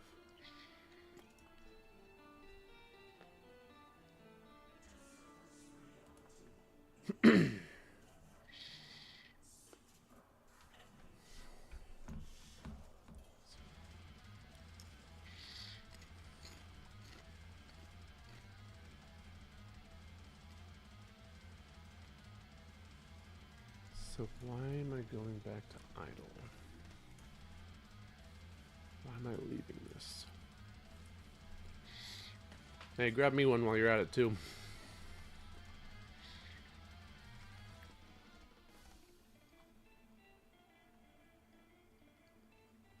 Oh, okay. This is probably why, actually. I am resetting basically all of my collisions to one parent instead of 4 different objects that I'm checking for collisions. And I just hadn't done that yet. Okay. That actually seems to work. The layer is wrong. So my table... Draw text... So my table is at layer 1561, which is perfect. That's exactly where it should be. But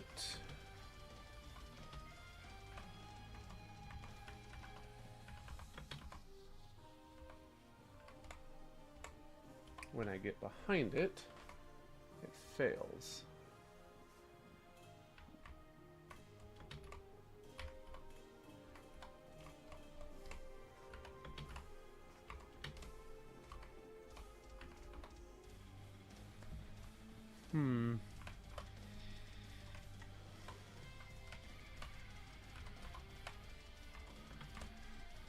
Okay. Okay. This is where I want to be. This is a good spot. Now, my collisions are working properly, but how much I'm drawing myself up off of something is not. This is part of why I restarted, because I was so unhappy with the visual side of this system. Now I'm in a spot where I just got this working, and I can get it working properly. Okay. So let's go to the bookshelf first. The bookshelf at least works pretty well and is in the correct layer, and I don't have the same issue because I can't really be blending in with it. So that's great. Okay. I want to actually look like I'm standing on top of this bookshelf. I do not look like that at all. Thank you, good sir. How do I, like...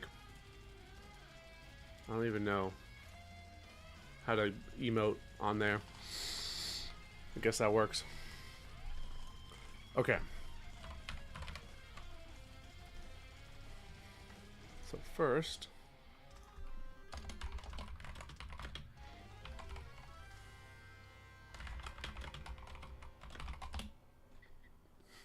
there's progress being made. Yep.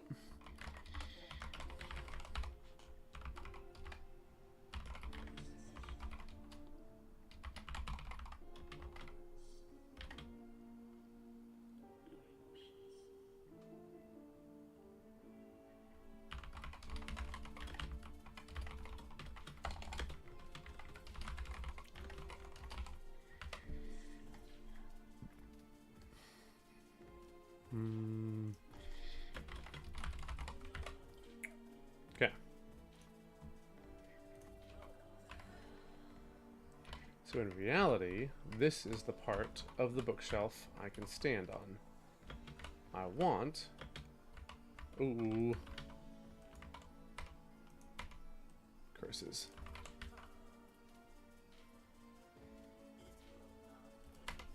Ah. I'm stuck.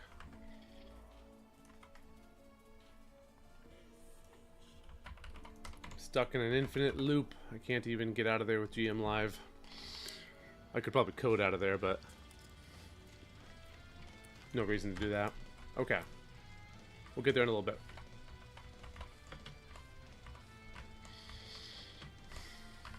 Although, how I can fall in there, I'm going to have to fix that pronto. Because that is literally freezing my game. I can't do anything at all. Okay.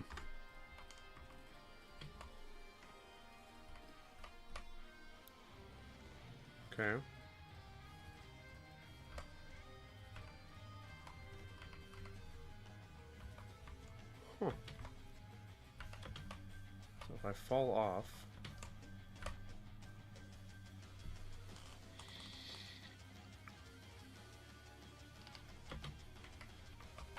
I'm going to come back to that in a minute. Okay.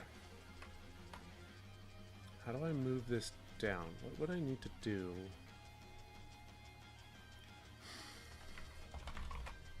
To instead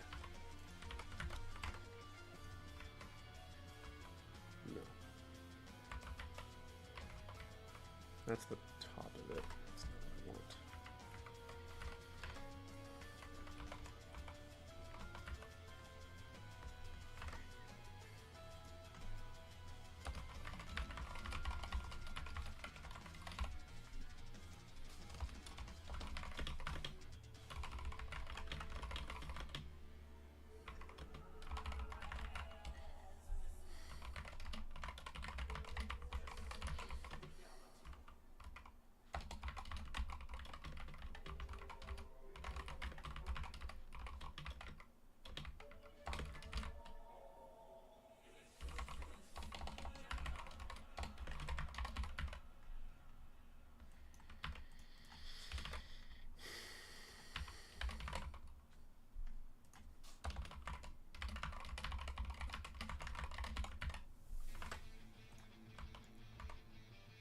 Nope, that's not right. What just happened?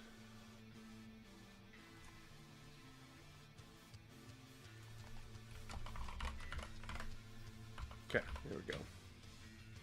Okay. That's not correct.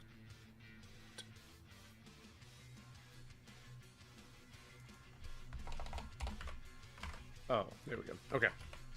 Alright, red is the part I can collide with along the XY. Blue is the part I collide with while I'm on top of it. I need to shift the blue down 8 pixels.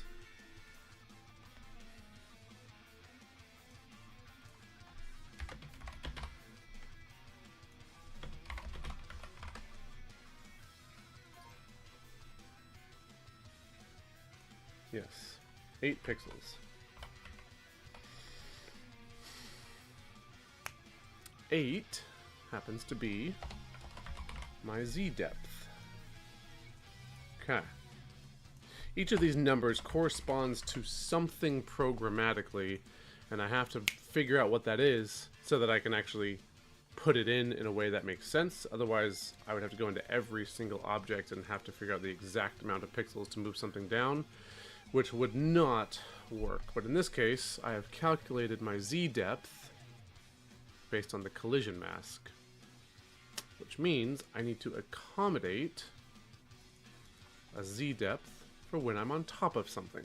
And this was something I did not have in my old system, which I think was why I was always off when I was standing on things, which is why it didn't look good.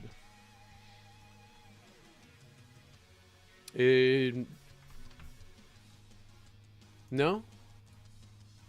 My sound, as far as I can tell, is still here and working. I don't see an issue, so you might need to check your audio. But if anyone else has sound gone, let me know, because that would be bad.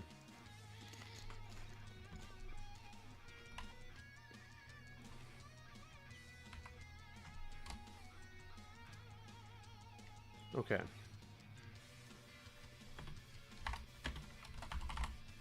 So, if I add my Z depth to both of these,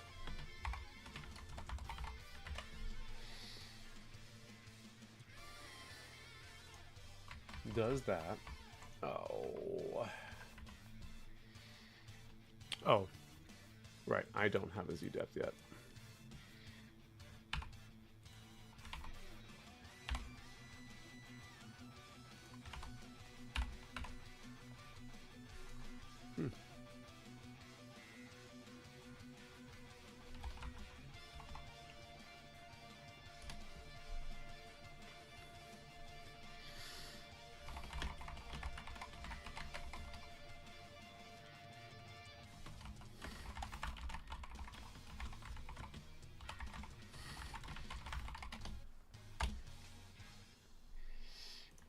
When in doubt, restart.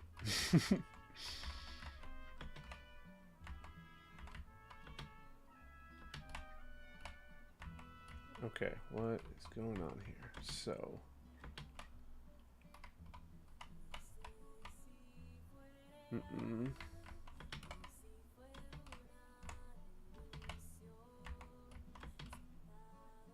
now granted, the top of this bookshelf is very small,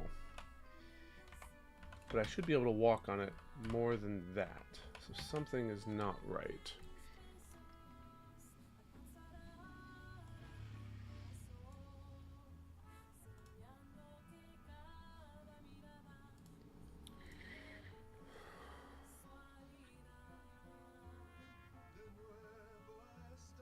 So this is the entirety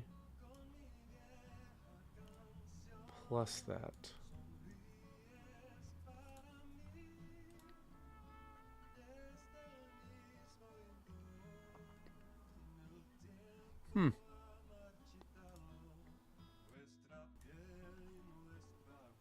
Weird.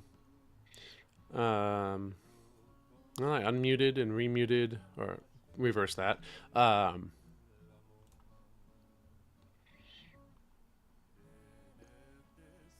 I don't know. That's super weird.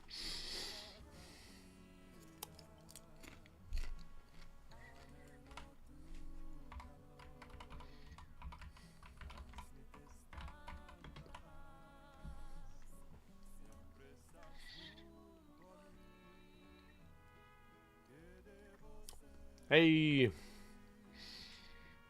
glad to hear it. Okay, okay. Oh, yeah, okay.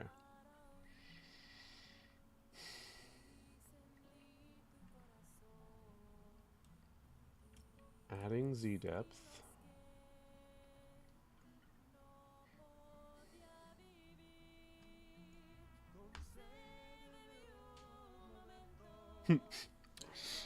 Nice.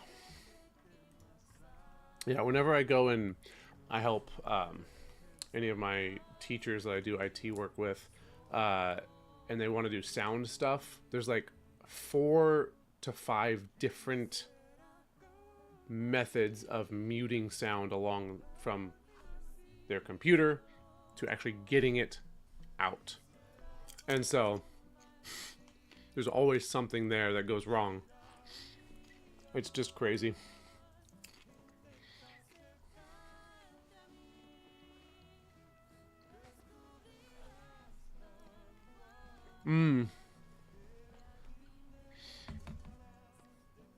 Yeah, Nathan, that's a tough one to do.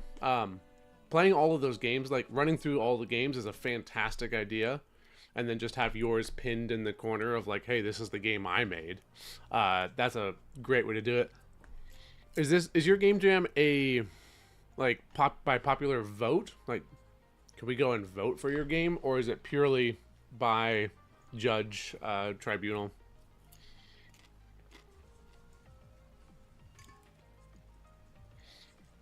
Yeah, I think on Firefox I can like mute individual tabs and stuff. I never have, but if I did it by accident, that would cause some issues.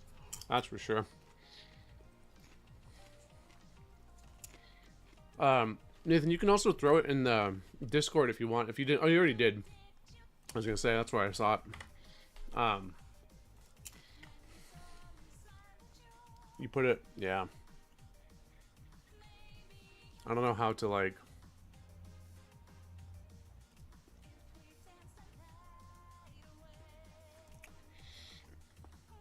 There, I just pinned your game in the channel. My Discord's not super popular. Like there's a good number of people in there, but I'm only recently starting to get active, so I just pinned yours.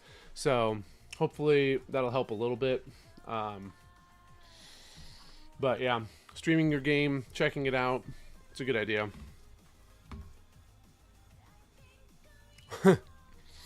Oh, well. Yeah. Keeping retention is one of the hardest things to do. Getting interest is easier, but keeping them for longer than like 3 minutes. Like when I look at my YouTube videos, people fall off instantly. It's crazy.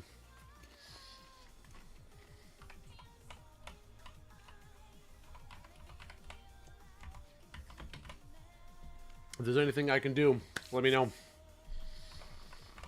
I think it's a brilliant game.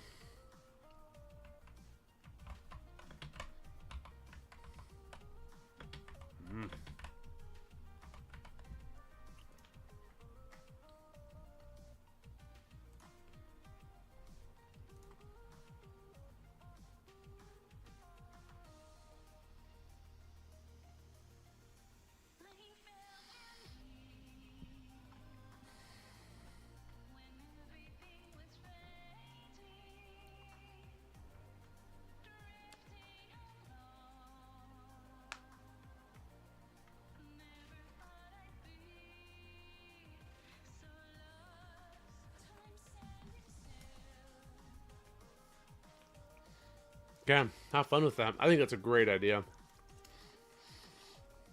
Blast it out there.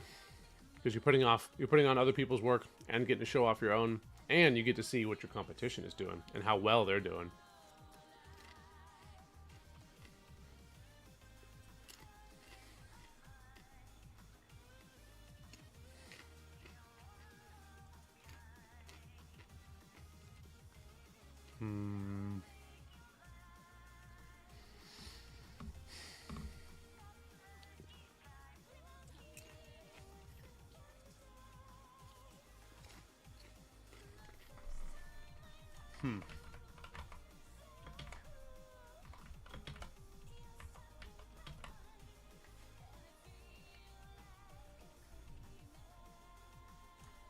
This is a really, really small collision window.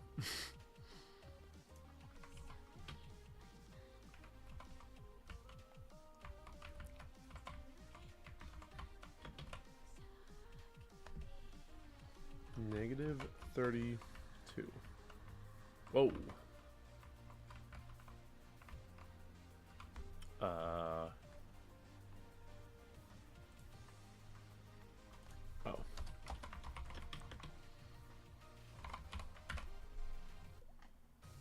Oh, I can't do that.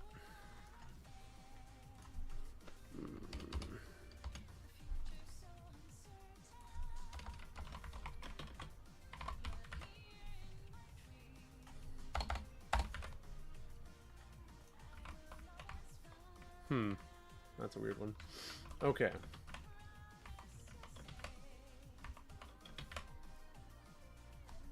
That's...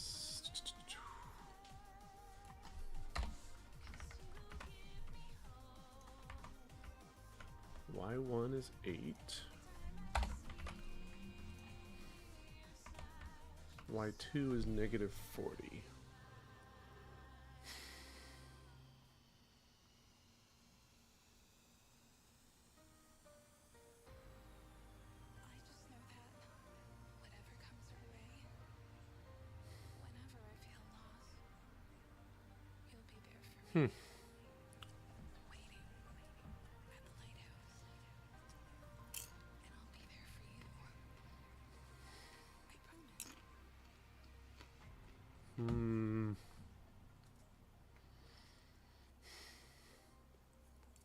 I visually understand how I moved my box down, but that is still not where I'm actually checking for collisions.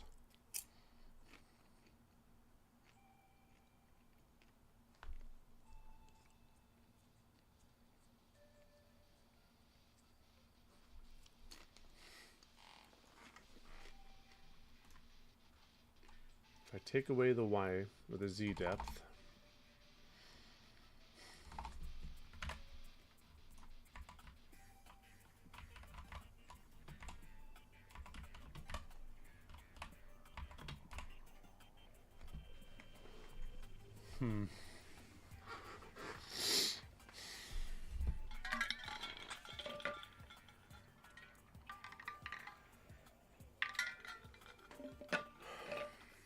take away the Z depth.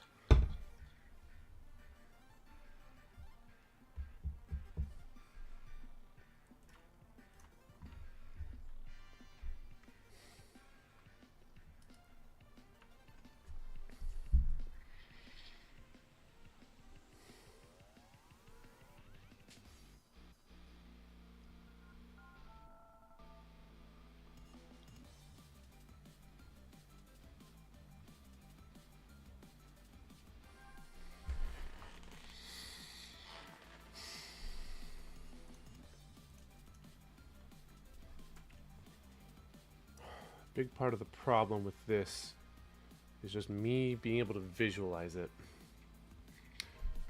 I do so little when it comes to art and drawing and trying to come up with a real understanding of how this 2.5D perspective truly creates that actual Z-axis inside of GameMaker is tough.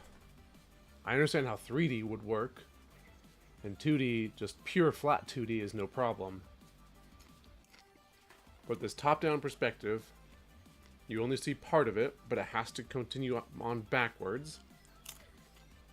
And then there's a base that shoots up, and that's what I'm colliding with. Not the sprite necessarily itself, because it's not flat.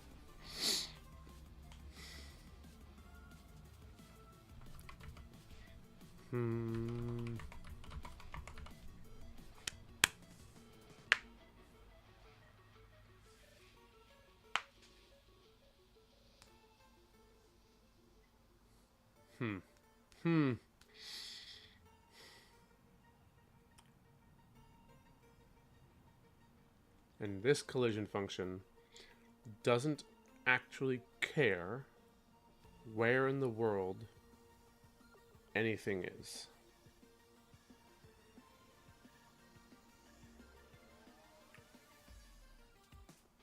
That part doesn't matter.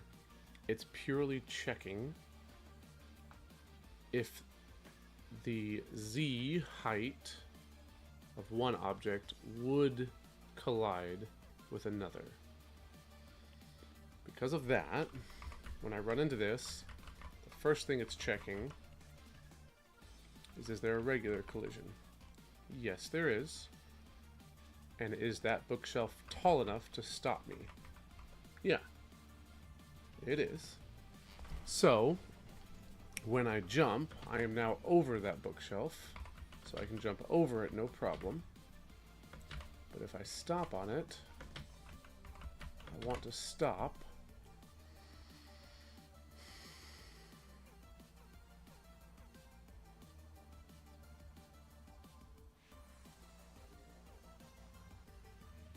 And I want to collide with that specific area.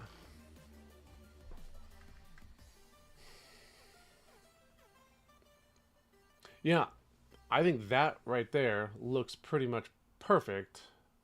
The problem is I can't actually, like, I can do that, which then no longer looks nice. And I can't go any further than that. I'll fall right off. So, like, it's really close. But it's also not quite there. And I need that bookshelf to pull that collision down.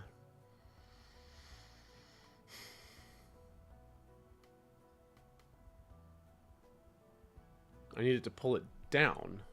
I was adding my Z depth. But wouldn't I want to actually pull it down?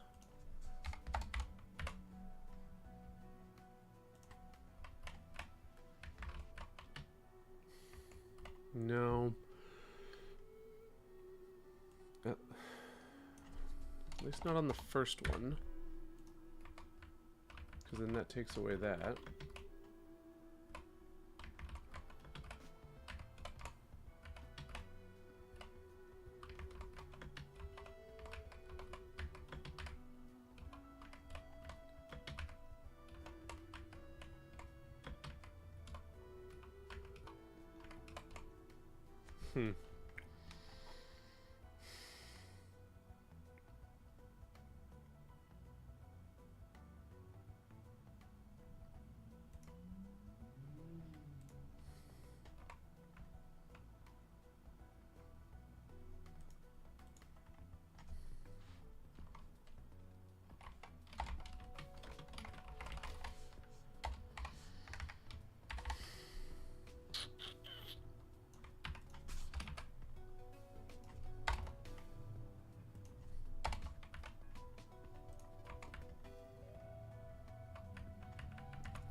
So it goes 0 to 56.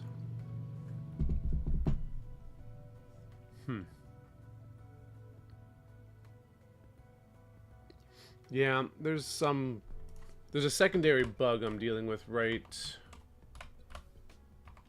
around here. I don't know. Yeah, there's a secondary bug, Salad. It causes me to actually go stuck in a loop, so it's very, very bad. But I'm letting that go somewhere else for now while I figure this out. Because this problem right here is almost the entire reason I started well, not the entire reason, but it's a big reason why I started rewriting this collision code. Because I wrote this almost a year ago at this point, and I'm sure you understand. When you write code and you let it sit for a very long time without touching it, you just kind of forget how it works. So part of this is to make sure I understand how it works. And then part of it is to fix the way I was unhappy with it. Yeah, there's two collisions. Well, yeah, essentially there are two collisions. So the red collision mask is the actual collision mask of the sprite. This for my 2.5D. Oh, it doesn't go over all the way. This for my 2.5D game represents the bottom of the bookshelf. It's basically like how far back should the player be allowed to walk up to the bookshelf. Oh yeah, there's something else happening on top. That the blue one is what I want.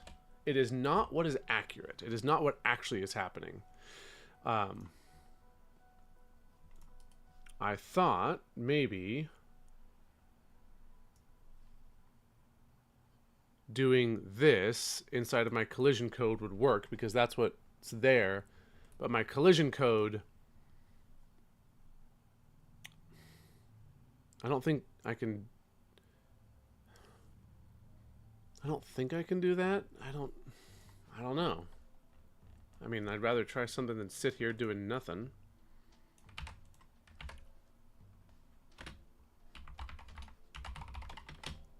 So let's just copy exactly what I've got there.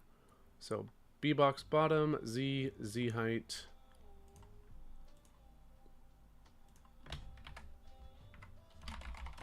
Plus z depth. Then the second one is all of that exact same thing except for the bbox top.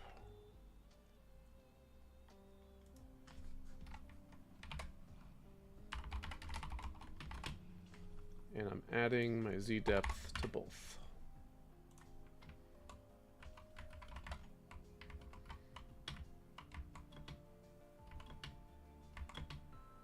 Okay, I'm just seeing if I have any weird collisions happening. But I'm not testing mine anymore, I'm testing its.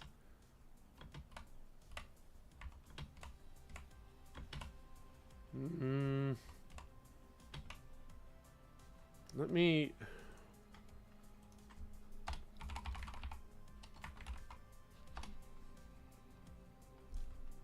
change my speed really quick.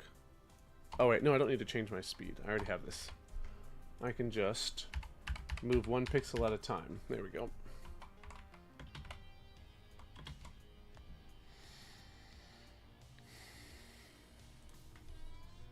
When it leaves,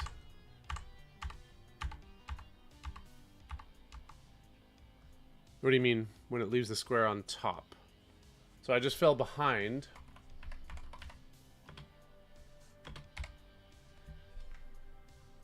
So right now, this is as far up as I can stand. This is the top of the collision mask, and I can move 1 pixel down at a time, and then that was the actual bottom of the collision mask. And so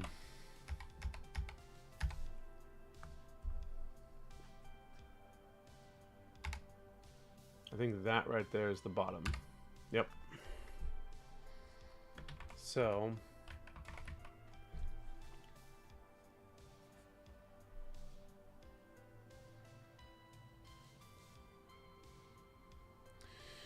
I mean, I right now this blue rectangle means nothing. That's what I want, but it's not actually what it is. The true collision mask on the sprite is here, and it's working properly.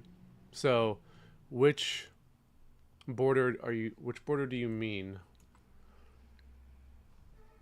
Because the player collision mask is working correctly. This just is nothing.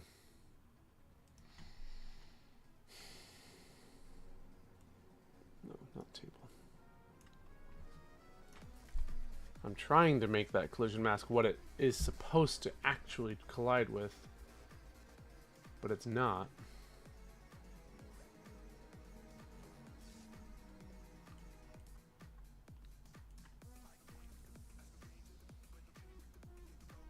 And I don't know why. Wait, what? I missed a minus sign there.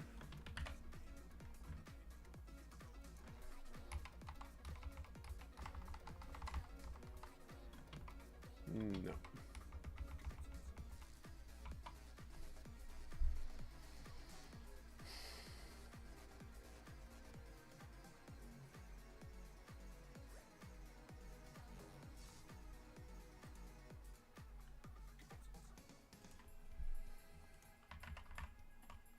Oh.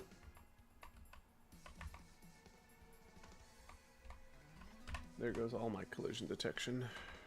Because now it is actually checking the B-box bottoms of everything, which I do not want.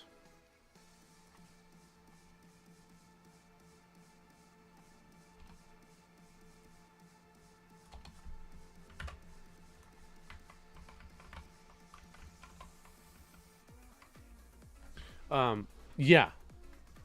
Salad, it does. Because that blue line doesn't actually... That blue line is not the collision mask. Looks like something has shifted.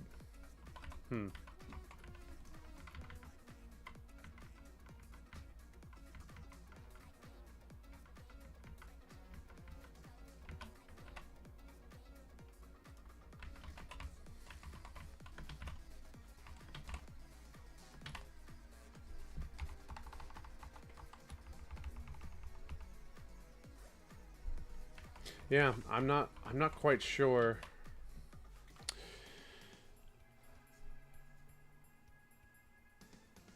Well, it's my measurement for where I want it to be. I don't know how to actually project where it is. Let's see.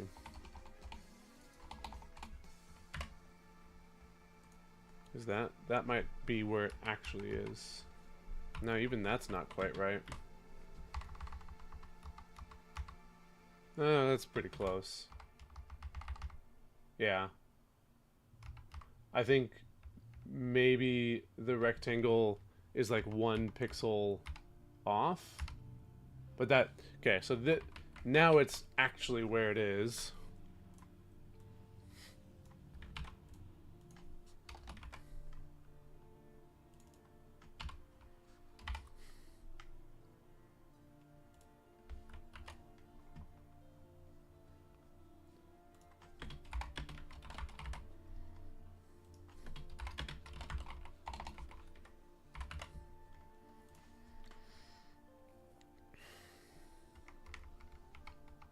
Okay.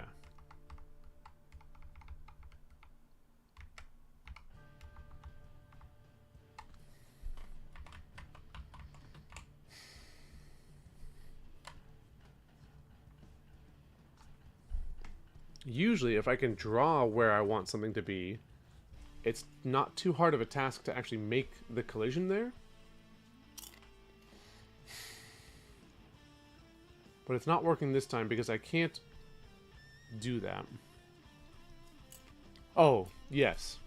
Yes, I do see that. Yeah, so like if I go here, I'll fall on this, and this is the glitch that I'm just ignoring right now. I am falling on something, on the actual like base of it that I should never be able to fall on. I think because I'm standing so much further back. If I move forward here a little more, I just got myself into a loop, like an infinite loop that I cannot get out of, so I have to actually restart the program. But yeah, no, there's that glitch. I'm ignoring it. I understand what it is, and like I think I know, like as soon as I get the top collision working correctly, I should never be able to fall into that. And so I think that will go away on its own. Oh, yeah. No, okay, he's not going to the bottom either.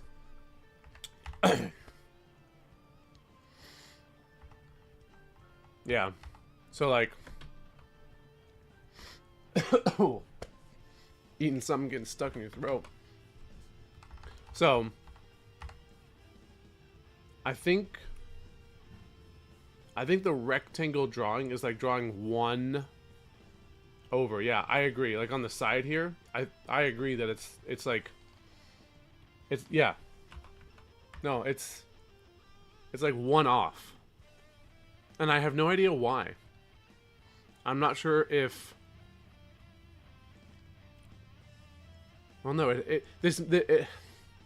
I don't know why it's one off. And I think it's off on, like, my players sometimes, but it's off on this sometimes. It seems to be off both left, right, and up and down. But it's on everything. Like, if you look at the table, it's off by one on the table, and it's off by one on the box, which... I can't do that because I've changed up my code and that box will crash my game. But yeah, everything is off by like 1 pixel. And I have no idea why. I thought it might be because, like, you know, like for my player, it makes sense because as I move, I actually like move into what's called sub-pixels. And so like drawing things appropriately there gets kind of wonky. But I literally just placed these objects.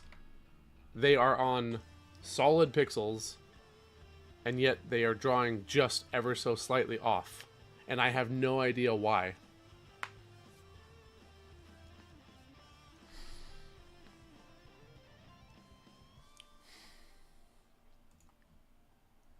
I'm drawing literally my bounding box right now.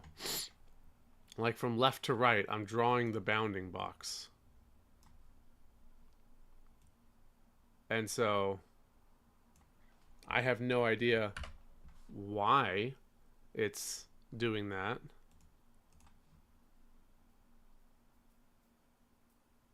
Maybe when it reads the bounding box, it's like slightly off.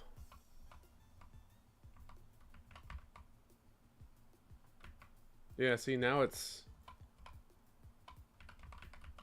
like shifted up 1. Yeah, I don't know what it is. I was just...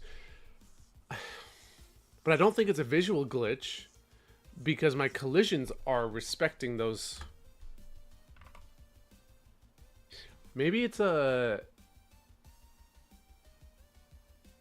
Maybe it's... Need to clean the project. Oh, I was debugging the project.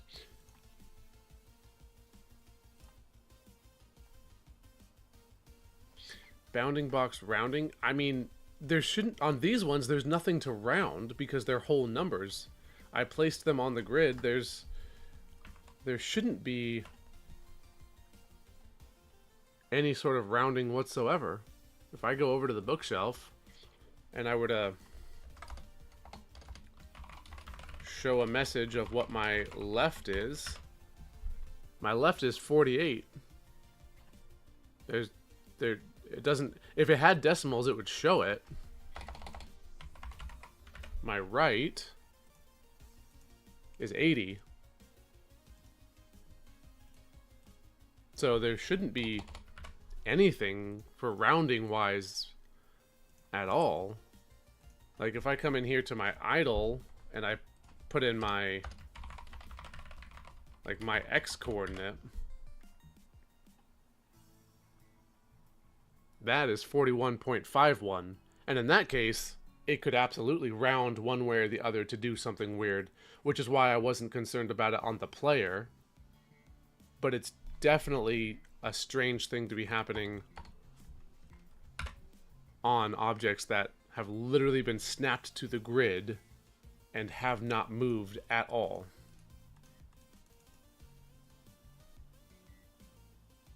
Uh-oh. I think my GM Live stopped connecting properly.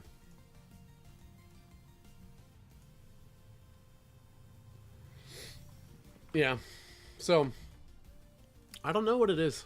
I'm actually genuinely confused by it. It seems to show up in almost everything.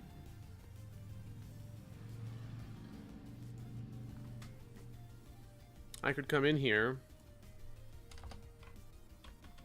and I could like round my values for this bookshelf directly. But even then, it's still going to be off.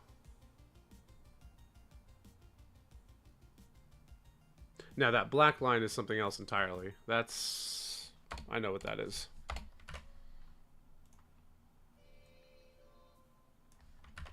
That happened because I changed this sprite.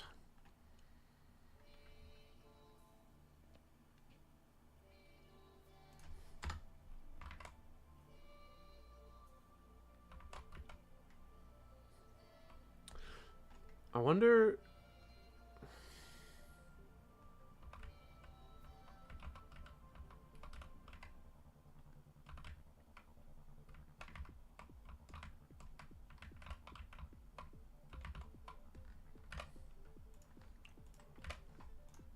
First, let me turn off GM Live. Make sure that that's not part of it.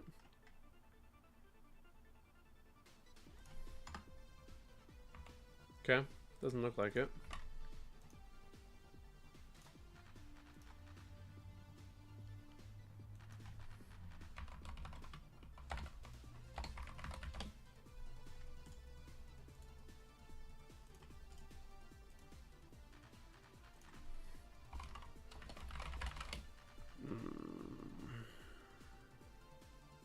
Well, now I have to have a... sprite to draw a rectangle around.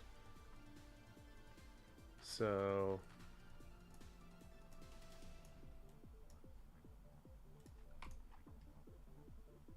Beautiful stuff.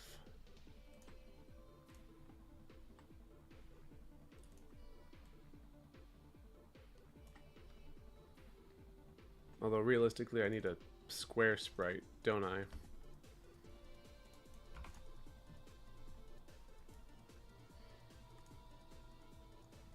Collision mask is full. Yeah. Yeah, something like that.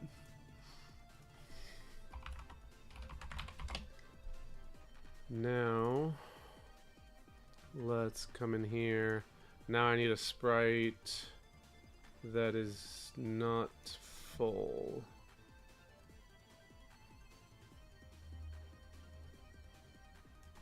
I don't know what any of this is, but it works.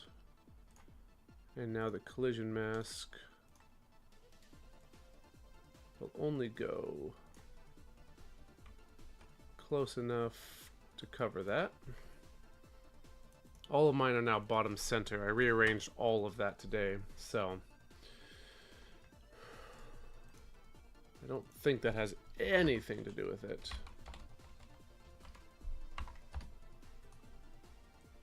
Okay, 2 objects.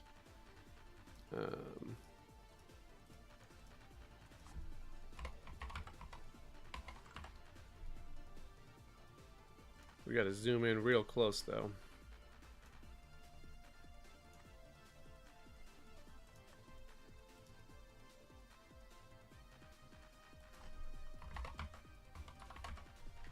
There we go. That should allow us to actually see nice and close.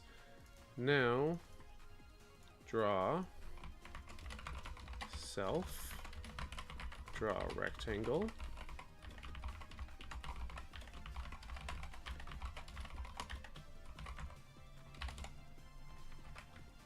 Copy it.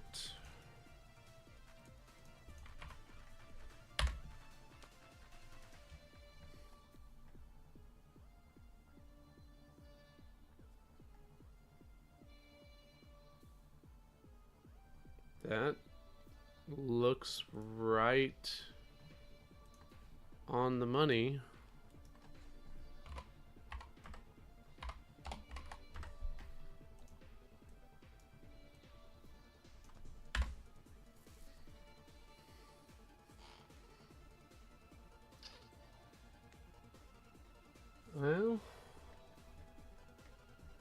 Maybe not.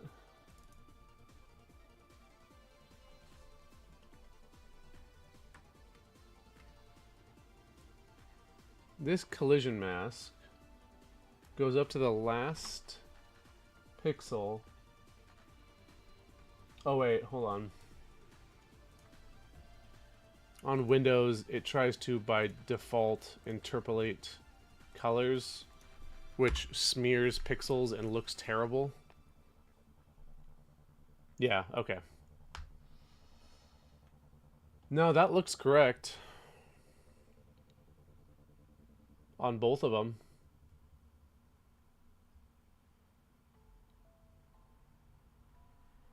So, I don't think that's the problem.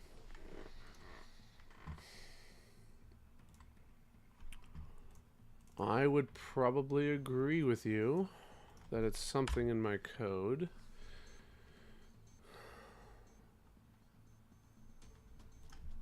Which, in that case...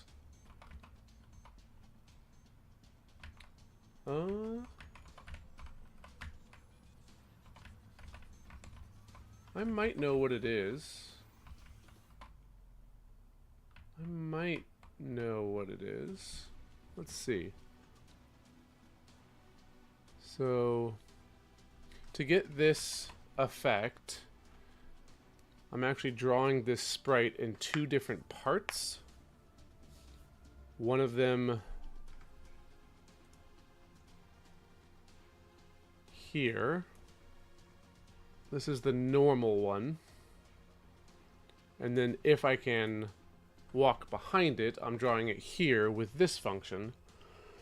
I wonder if I'm not drawing it all the way over as I should be.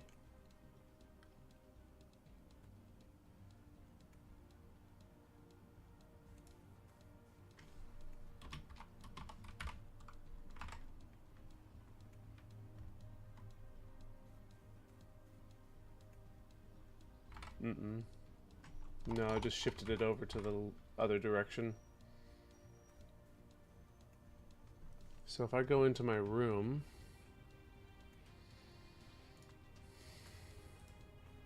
and I added an asset layer, could I come in here and just put the sprite in here over top? And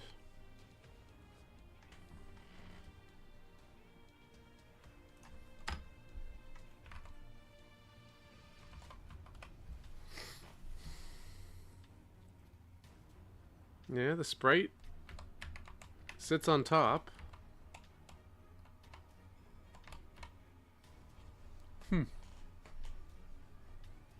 I'm able to walk into a lot of that as well.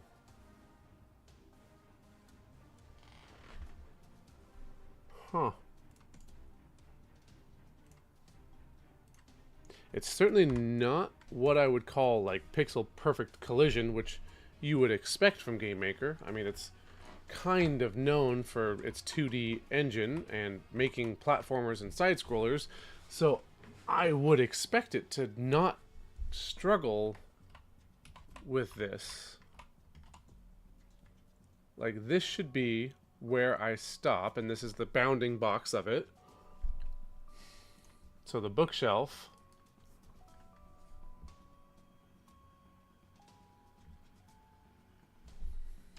If I were to draw myself,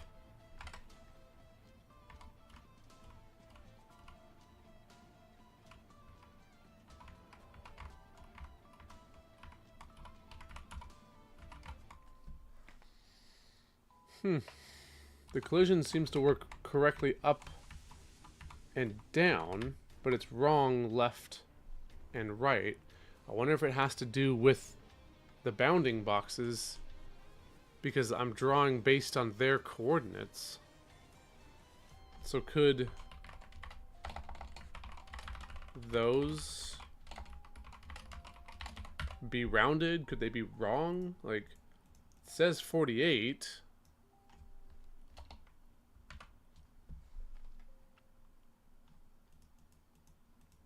Yeah, bounding boxes have to.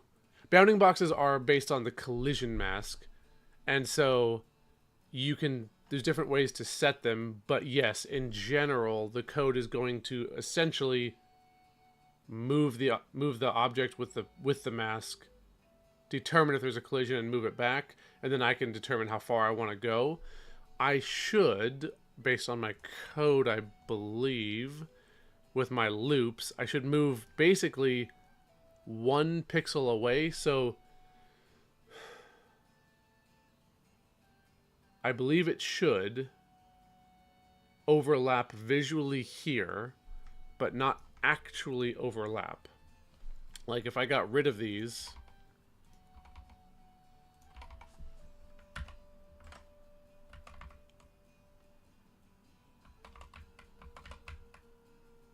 like I'm not actually overlapping. You can see my toe sprites right there. I'm not actually going into this object. My bounding box is drawing on the outside of it. So from what I understand, like if I took that off,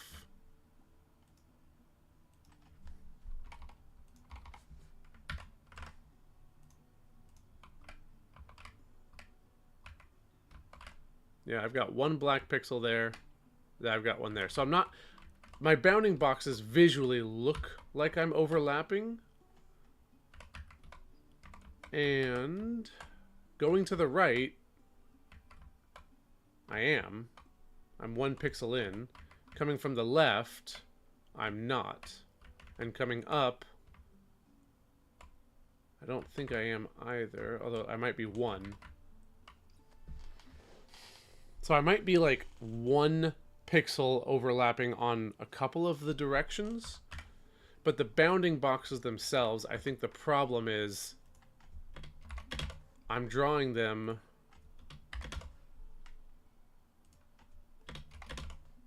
around what the bounding box actually is. So if I brought all of them in by 1, that, I think, would then actually be true,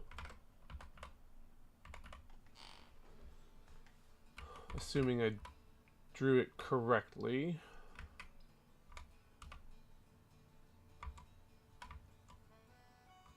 That doesn't look right.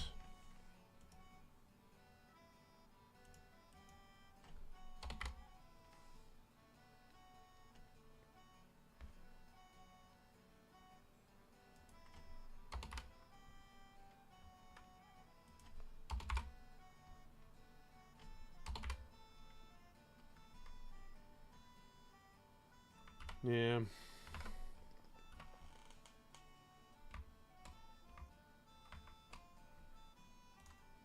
Yeah, I'm not sure. But does that make sense what I'm trying to say? Like, I'm not concerned about that. The collisions there are accurate. Even though my bounding box rectangle is 1 pixel off, it is representing kind of the outside of the collision mask, not the true square of the collision mask itself, if that makes sense. And so in that sense, these work correctly. I'm not worried about that. It is odd that this is 1 off, but I'm not worried about that either.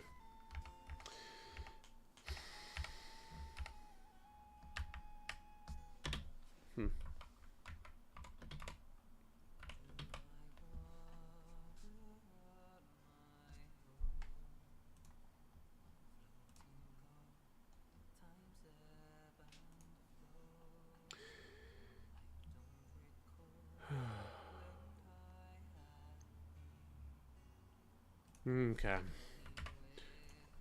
Well, Nathan, are you going to do another game jam? You're thinking about it. Are you really going to do it? You going to do another month-long one? Because that's... Man, that's intense.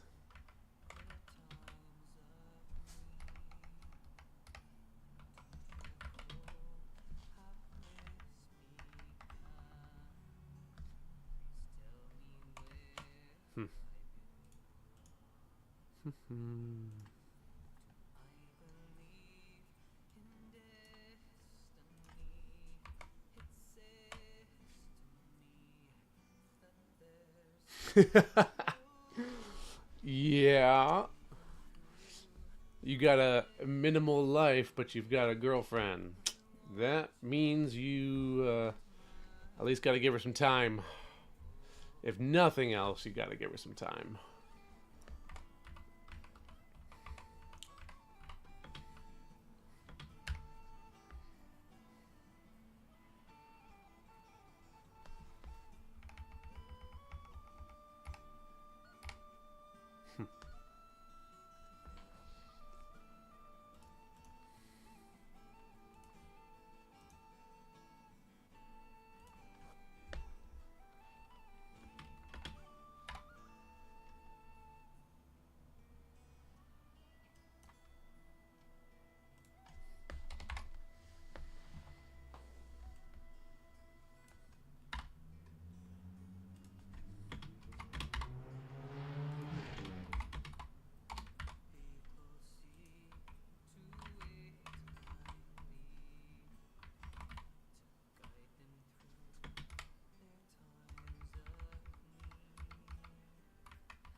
That's interesting.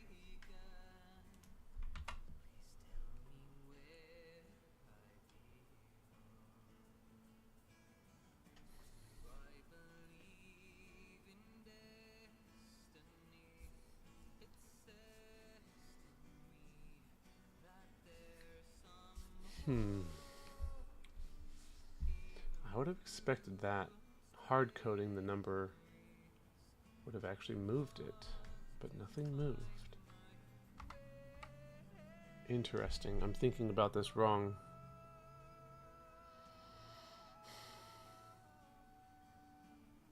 What is this actually checking?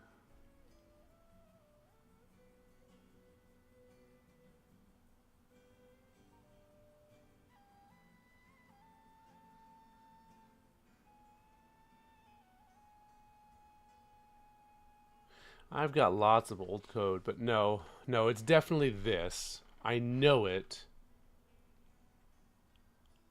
I am visualizing something wrong in my head. And so the code I write is not correct. I feel like I'm right there. I just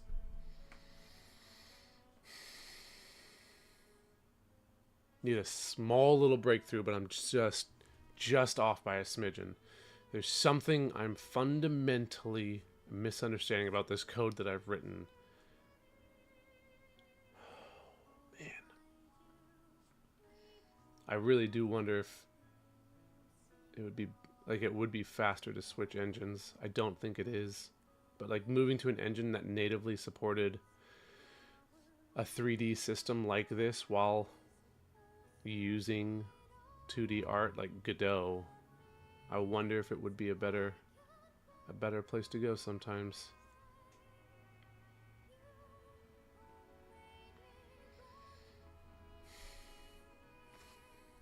Okay, this does not work.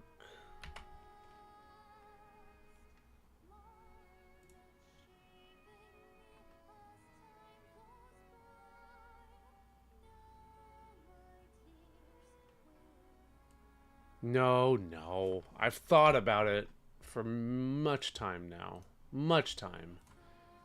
But I have not done it. Primarily because it would take me 2 years just to get comfortable enough with the engine. But it's tempting. Godot's tile sets, like their collision within their tile sets, is amazing. I used them just in a tutorial, and man, I was blown away by how simple they were.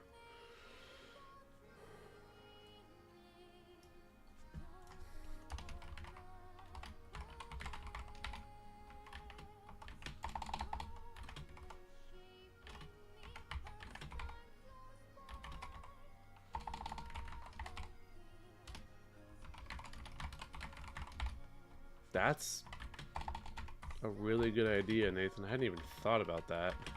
Something like a concentrated game jam inside of that engine would really... That'd probably get me to where I need to be. Yeah.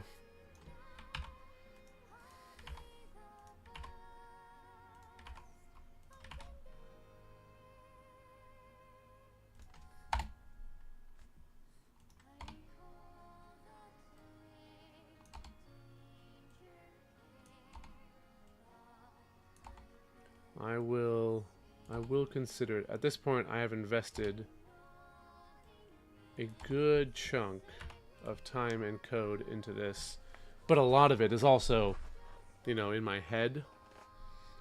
So, who knows?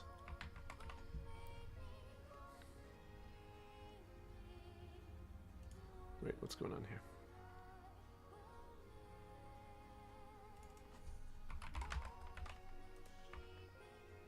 Where's this rectangle at? Where is this rectangle?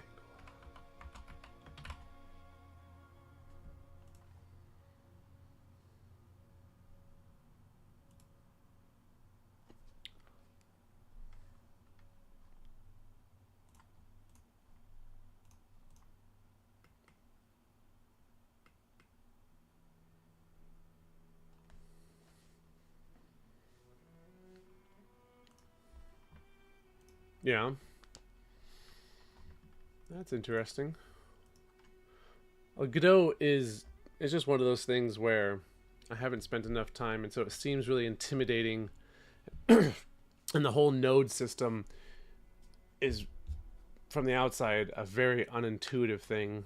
Like, just getting a 2D side-scrolling platformer up and rolling, you know, you have to use like a half a dozen nodes to do anything. And coming from something like this, where you don't do that, I know I felt like there was quite a bit going on. I know it's just one of those things that once you learn, you know. But you gotta invest that time and that mental energy into making it happen.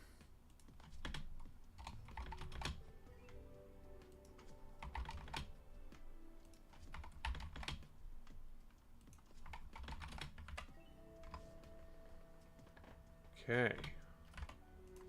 There's my rectangle.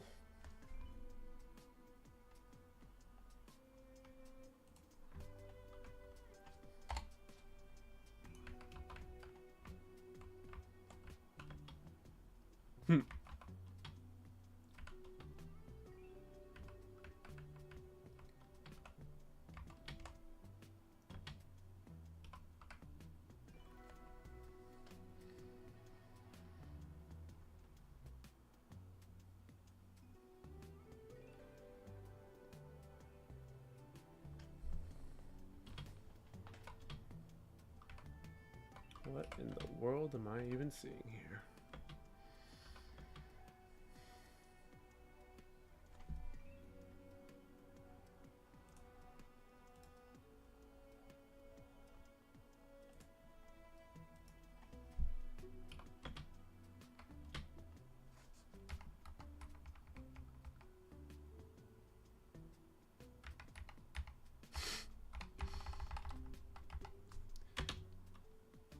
I mean, you're not wrong there. This is supposed to represent the collision between me and this thing.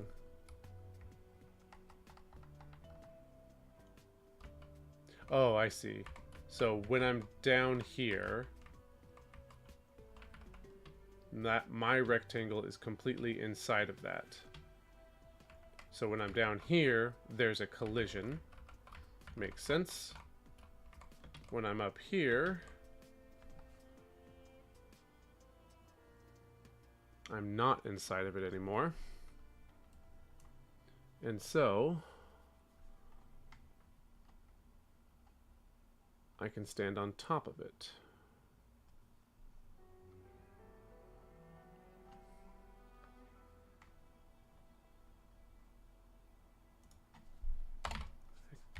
Just want to be able to see it better. Okay.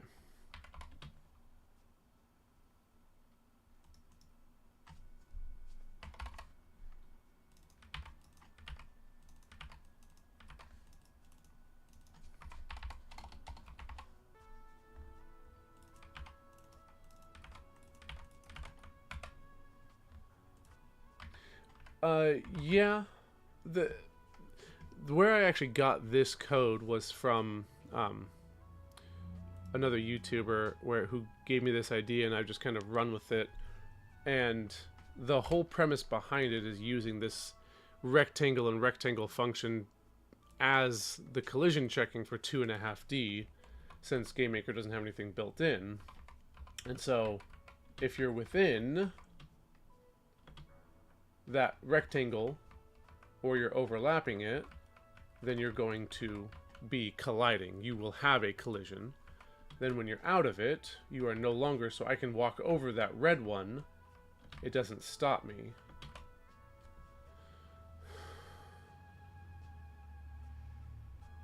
But then, what?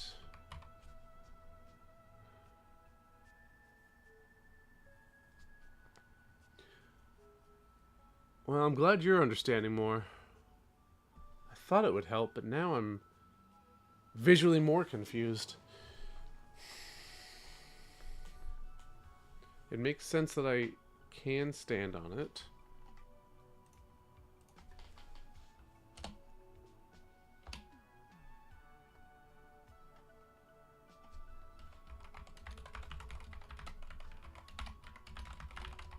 What do you mean remove the connection?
Okay.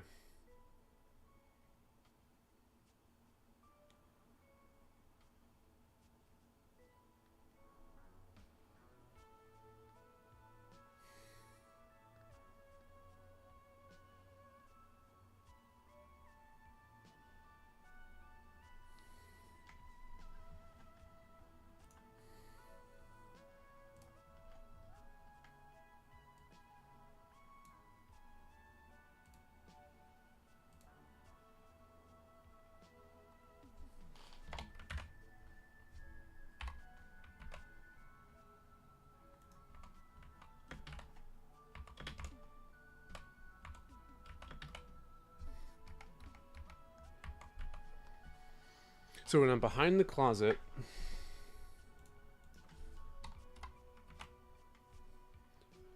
and jump up,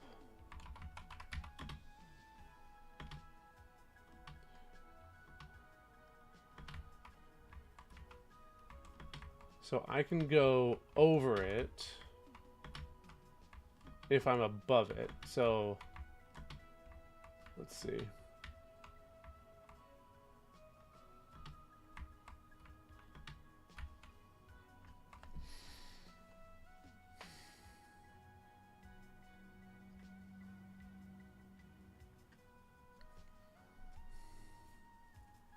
Yeah, well, are you talking about being on top of the bookshelf floating? Are you talking about like being up here? Because this, I'm supposed to be standing on that, which wouldn't be floating, it'd be standing on top of it. But yeah, like I have a Z-axis in Game Maker, a third one instead of just X and Y, and that's because, yeah, I am inside of here. The collision works when down here because it has a Z height. It has a height that is being checked by this. So when that's out of it, it knows that I'm on top of it. But looking at this, I actually kind of wonder if I'm doing something wrong in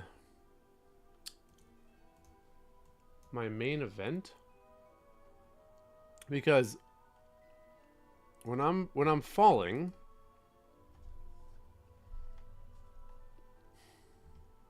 I check my Z. I set where I can fall. I set the floor of where I am. So when I'm jumping around, I know what's underneath of me. And when I have reached that, I move to a standing state. That makes sense, but right now, I don't actually check my collisions at all. Like my player collisions, which is supposed to be calling my main collision code, is never being called. If it was, I would be showing this debug message. And so if I fall down here, I am doing a collision check. It works successfully. When I'm falling on that with a weird glitch. But for whatever reason, if I come up here, I'm not actually running my collision check. I'm simply getting the height, the top of this, and then stopping there. Which is not what it's supposed to be doing. And so I think fundamentally, I think I've got something in my code over here, like this right here, is preventing my actual collision code from running.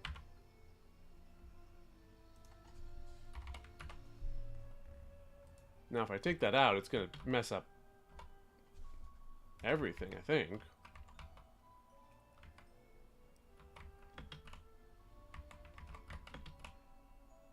Yeah. Because now I don't get the floor. But if I go in here...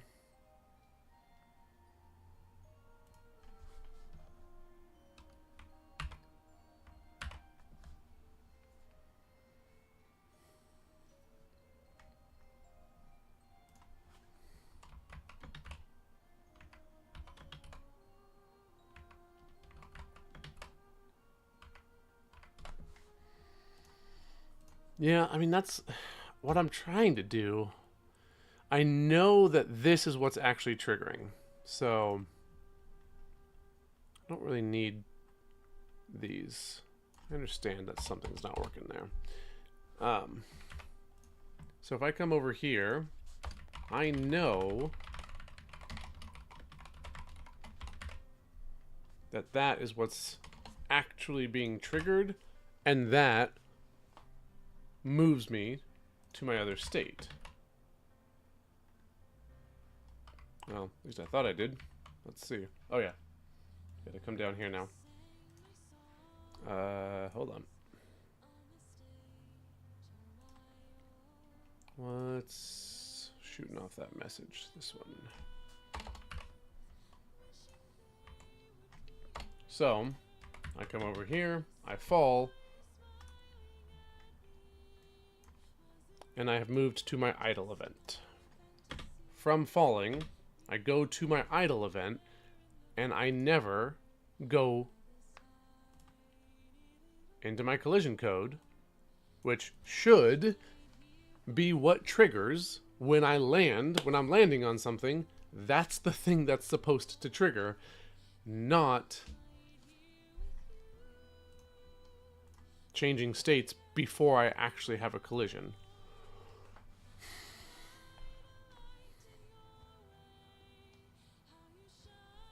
And I don't know why it does that.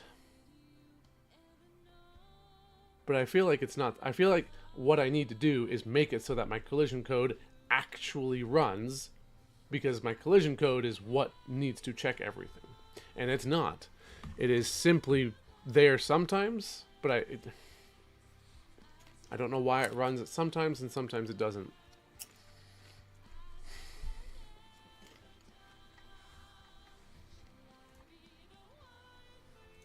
So I was going back to this.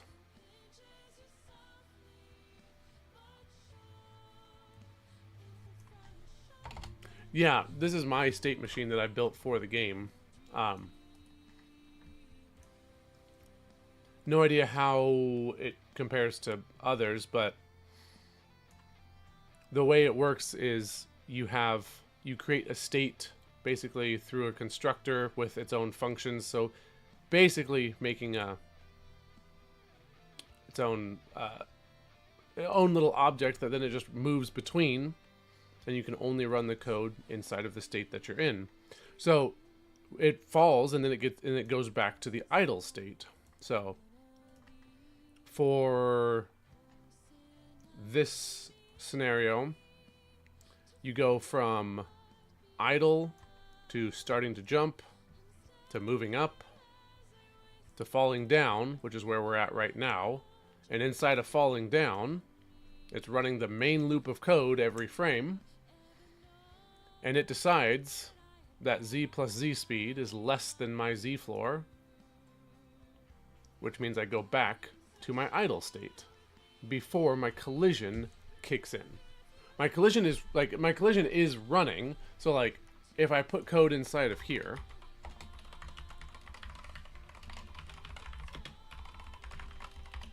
this function itself gets run like all the time. So again, have to have it active, but if I come over here, yeah, this is not staying up. But it's constantly checking collisions. It's always running. That part is. Which means that it's my logic for my collision code.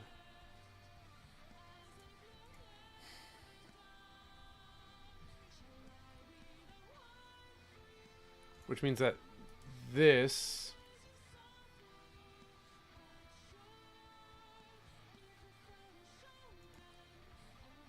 must be wrong. No?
Well, at least I've made it complicated.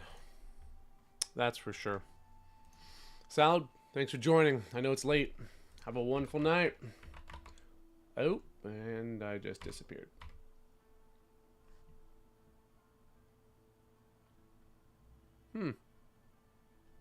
That was unexpected.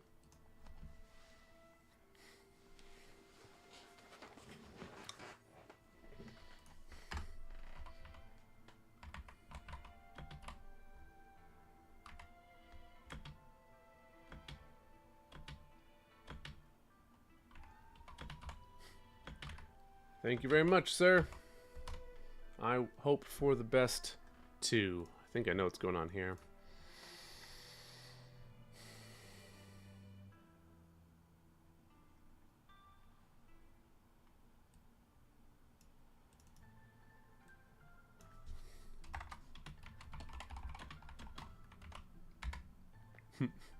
It's always fun falling through the floor. Ooh. That's interesting.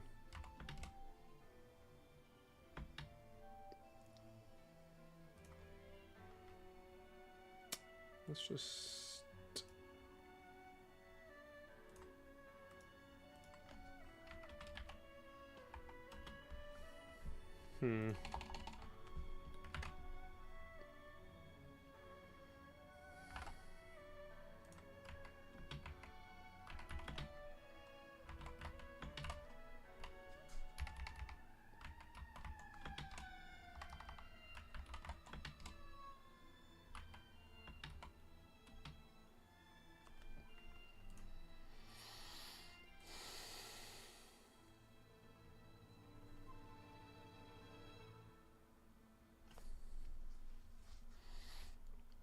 Till later. See you, Salad. No, Nathan, Z is not a global variable. Every single object in my game has a Z and a Z height. So Z is for the Z axis, and Z height represents how tall it is inside of the world. So, in this case, this is just my player's Z. I was rounding this at one point, which is why that's there, but no. For the player, the Z floor is what is supposed to be below them. So as I jump around, like my Z floor will change. So you can see the white square on the floor there represents the actual floor that I've detected. And the white square on the player is the collision box for the Z, which is where I actually am jumping around at. So, as I move up and down things, that's where I stop. So currently what happens is I'm getting the Z floor, and from that, I'm happy enough with that number. The player determines that it's fine because Z floor, like where I'm at when I'm falling, is less than my Z floor, which is 0 if I'm not colliding with anything, or it bumps up to whatever's below it, and then it immediately triggers moving into idle. And like, I'm realizing now as I'm walking through this again, that, well, obviously that's how it works, because it's what it's doing, but that preempts my collisions. And the reason that my collisions aren't triggering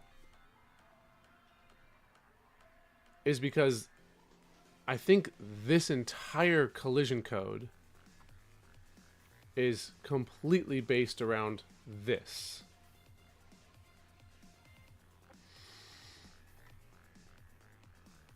So if I had something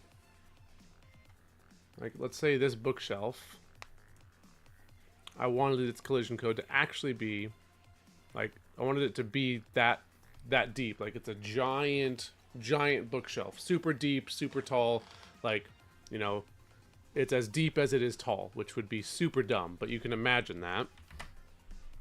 I don't know how my bookshelf is going to draw now. It's going to be all messed up. But if it was as deep as that, which is what that collision mask is representing,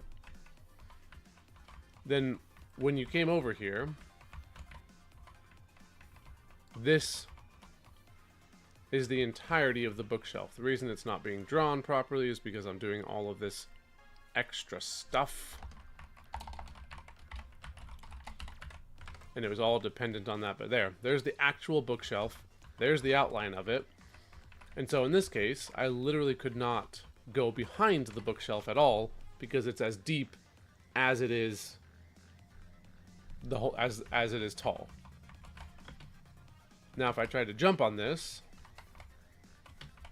that becomes the entire collision.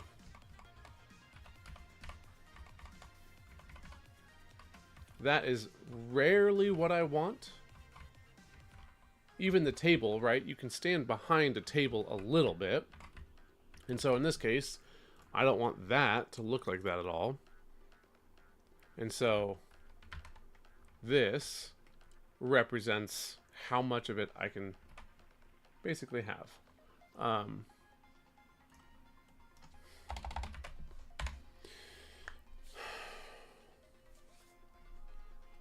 But I don't think my collision code itself actually checks anything up here. Because now that I'm visualizing this rectangle and rectangle function, this is not colliding. I would not stop on this if I was using my collision code. It wouldn't work. Because what I'm checking is down here instead. Not this. Not up here. So I think what that means is that I need to have a secondary collision check for when I'm standing on top of objects. I think that would make sense. Currently, it's simply grabbing it and putting me down there.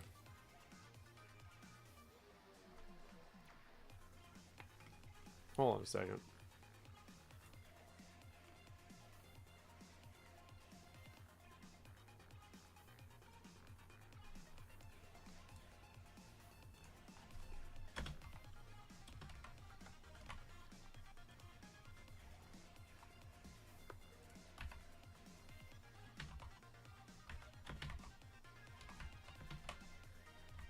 Okay. Thought I needed to subtract my Z from that.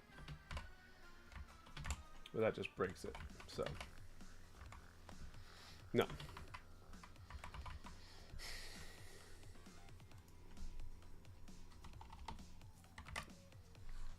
But then this becomes what I'm actually checking. Because that's what actually allows me to stop, and that's what actually determines what is below me. And so the bookshelf, I'm actually determining what's below me with this. It's the bottom of my object minus all of that stuff. So is my highest Z what I'm determining is below me.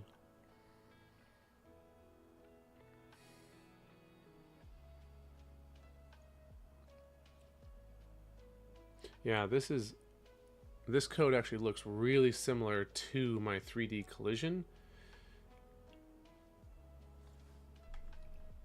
And so this is where I might be able to actually alter where I am checking that collision for. So if I just pulled this down,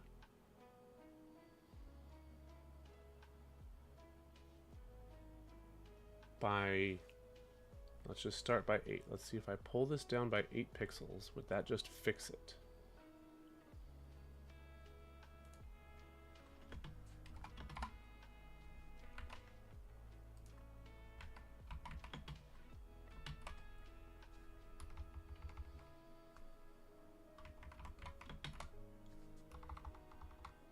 That did something.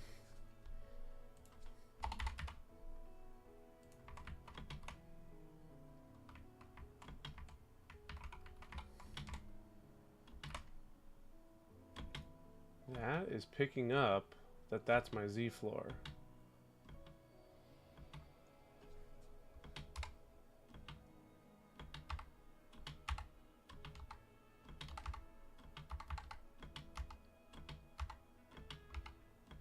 Okay.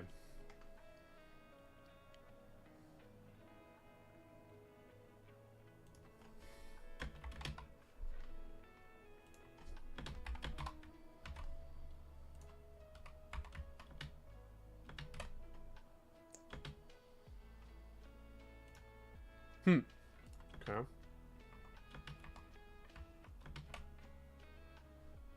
So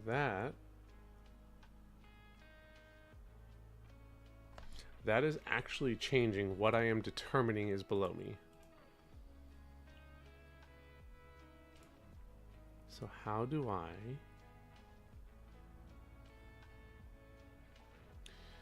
All this does is check and give me back a number. It does nothing for what I'm allowed to collide with.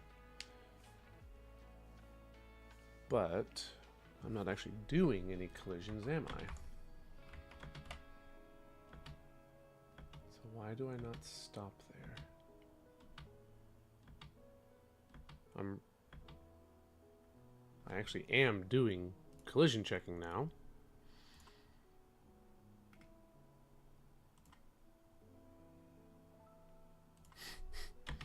I'm just going to put the number 8 everywhere inside of my code until something happens.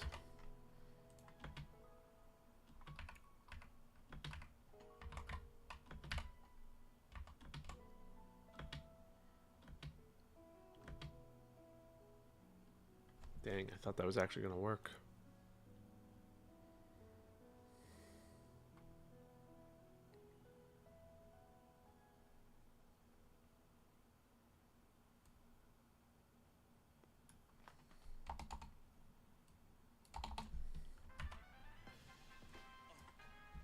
Okay, but I'm getting a lot closer. This is what I'm looking for. Because doing this actually does the proper check of exactly where I want it to be.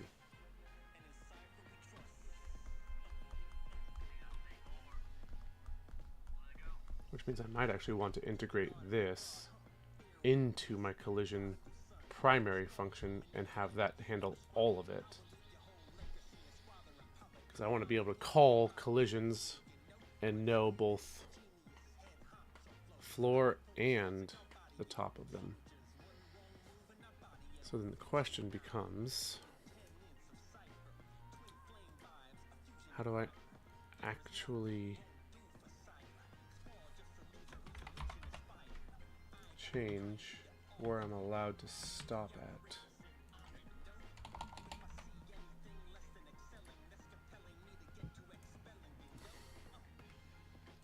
So why did this not stop me?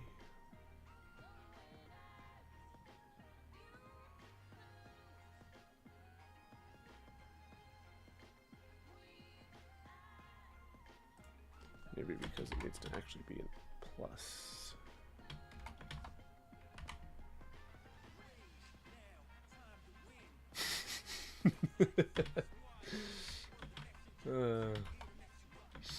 That I've been there. I'm getting there.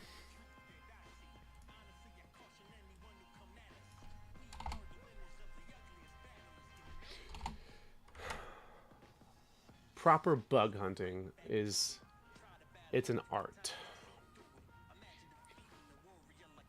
Most people do not appreciate it.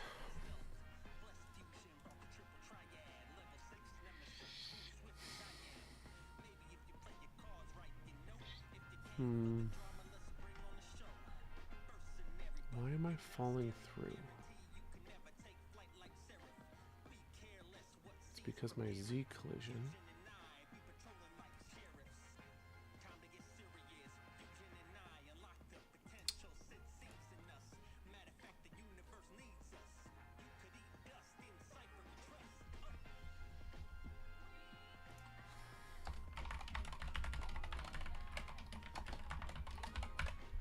Oh.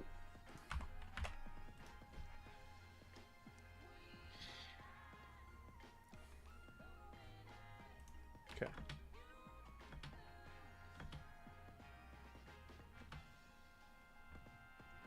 No way to...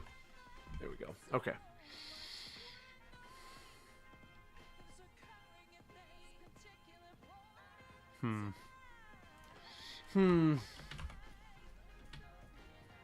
Okay, so it doesn't... Oh, wait. I wanted to do this.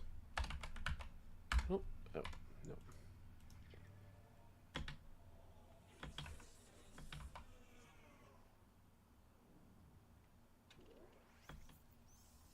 Oh.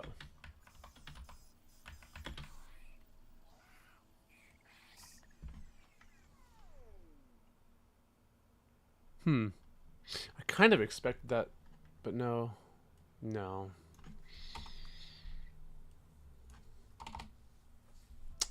Okay, so my Z speed does not slow down,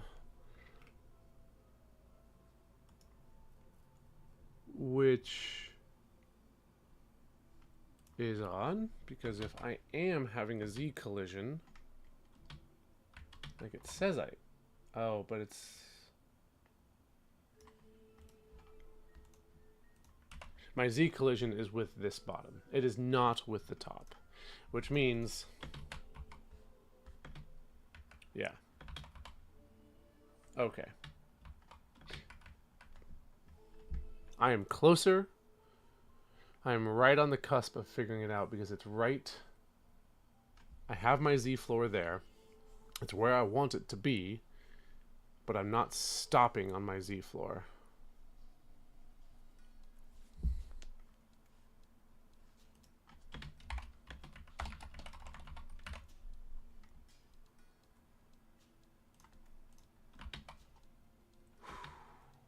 Almost. I hit it, and I slow down, and I hit 0, but I go back to idle. I go back to idle, and then inside of idle, it messes me up. So what is the code from idle to determine if I'm falling? Here. Okay.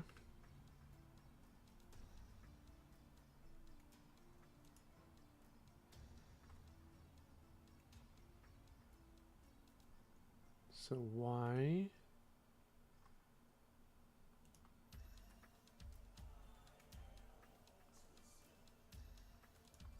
Why?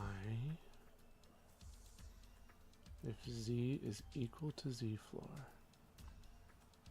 And my Z... Okay. This is the other problem. I've got this local variable all over the place. And I have different definitions for what it means all over the place. I need to remove it and make it an actual instance variable so that my player is on the same page on what the floor is everywhere. Because sometimes it's like this and sometimes it's something else, and it is wonky as all get out. And that would actually...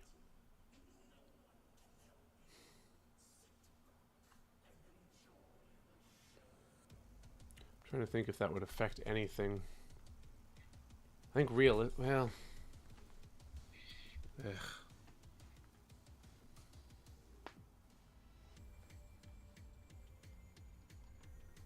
Really? What?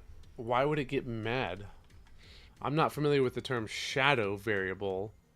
These are just local instance variables, and so as soon as this function is done, it goes away. What's Godot's problem with that?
Oh, interesting.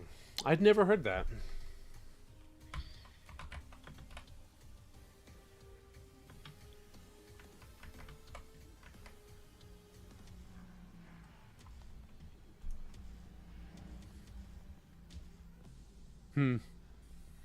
In general, I agree. will it stop you if you do it, or it just throws warnings? Like, is it an actual like compile error, or is it just like a highly wanted suggestion?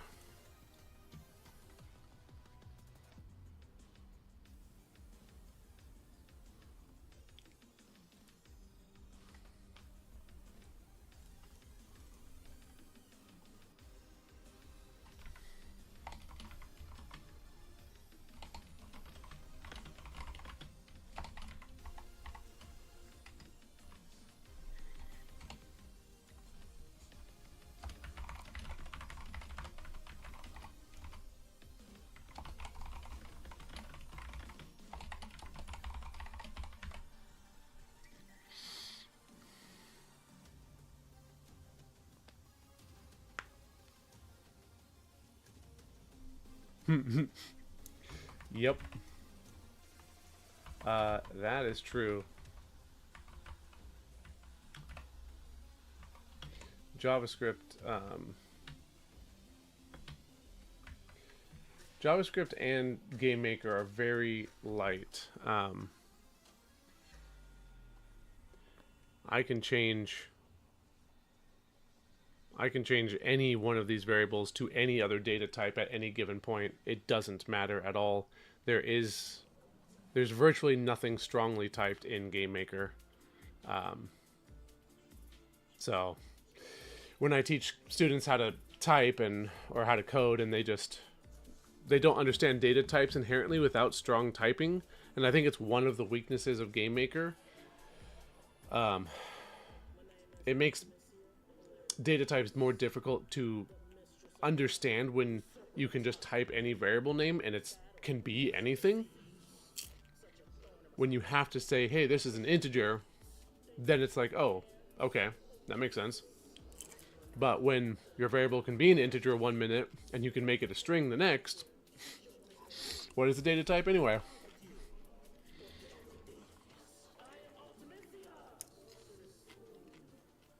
Yeah. I try not to ever change what my variables are, like the type that they are. The only time I do that is when I start with a variable and I specifically have it like a null. That way, if I don't set it, it fails because it's the wrong data type. So, like in my collision manager, if you don't set Z or Z height, they are undefined, which is null, and it will automatically crash your game. So, that's the only time I do that.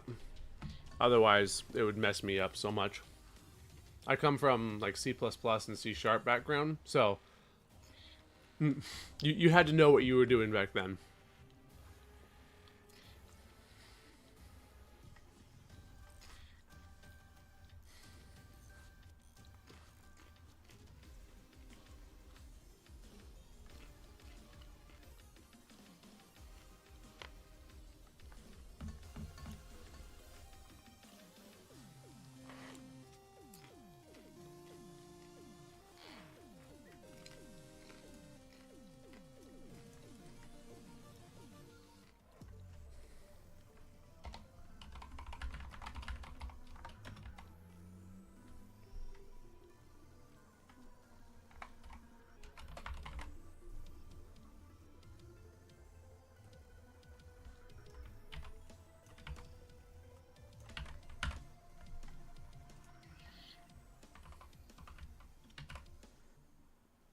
Oh, come on. Stay. Yeah, that's what I've done with Godot is C#. It's what I'm much more comfortable with. I haven't used much of the... It's Godot script, right? It has its own language, and then it can use C# as well.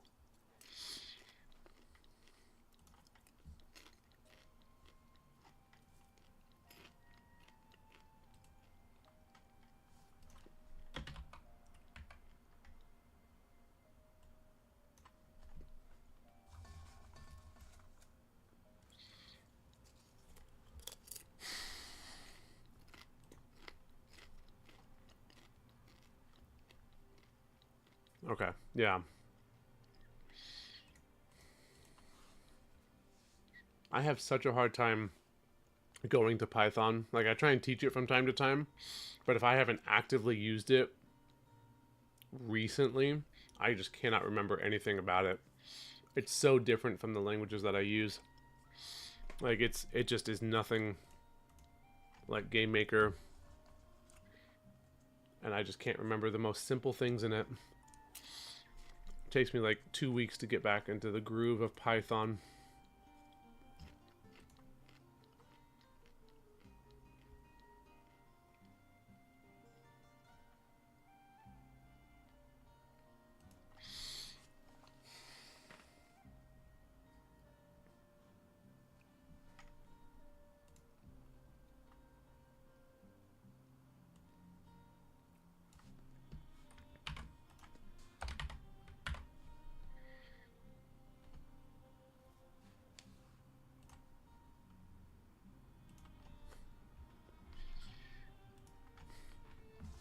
Yeah, I have nothing against Python. I just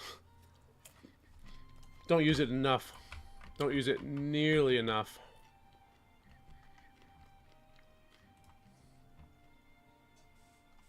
Okay. Let's see what's going on here.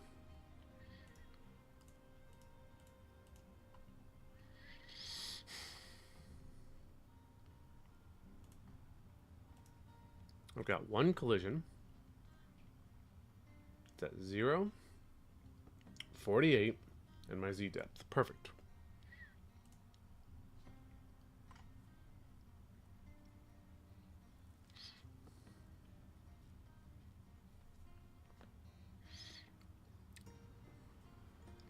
Oh. Yeah, that would make me hate it too.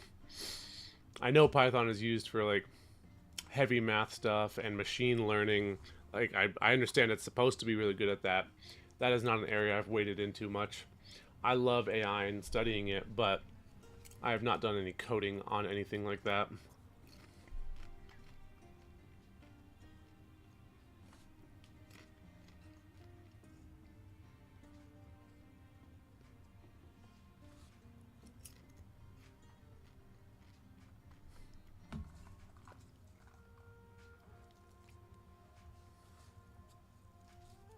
Oop. Okay.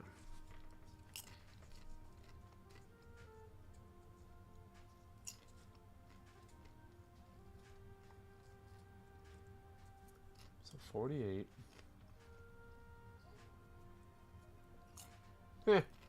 Put the wrong thing in there.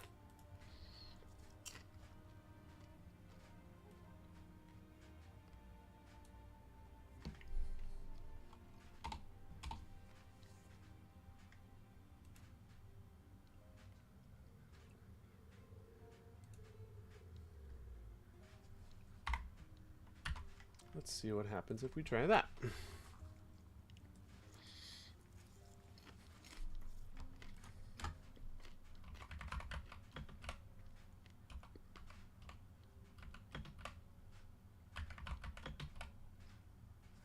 That is what I'm looking for. Hey, I still move too fast on a keyboard. I need to lower my speeds on a keyboard, but that looks right to me. That's what I'm looking for.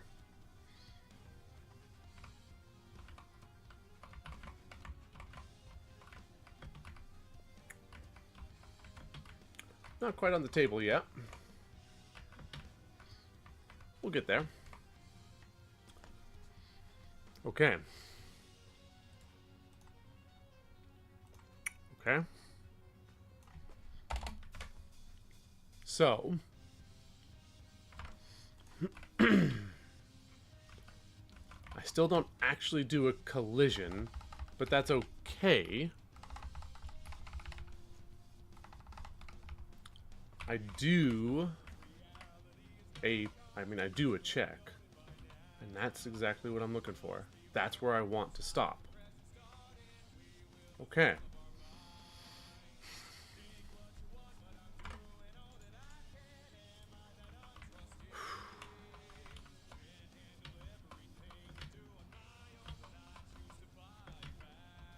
So then the question becomes, why doesn't it just automatically translate to everything else?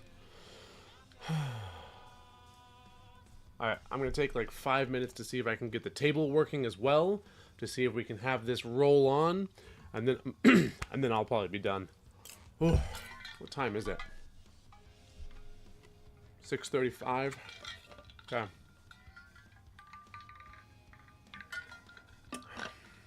Well, thanks for sticking around, Nathan. I appreciate the company and working through and learning more about Godot. Like I said, I am genuinely interested in it.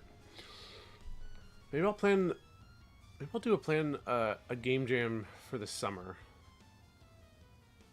I've got a good chunk of time during the summer, and my family spends a good time at camp, helping run stuff and being campers. I could easily do like a 2-3 day game jam. That would be a lot of fun. And if I did one specifically in Godot, it would be the push I need to like actually learn it. But then again, I don't know that I want to leave GameMaker. I'm pretty happy with it in general. It's like when you get angry and you're like, oh, I'm going to go and change everything about my life. And really, you just need to fix one problem, you know? We'll see. I think doing a game jam, either way, would be really good for me.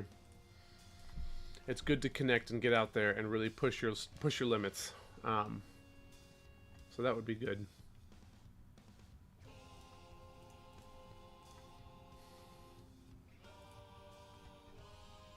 Okay.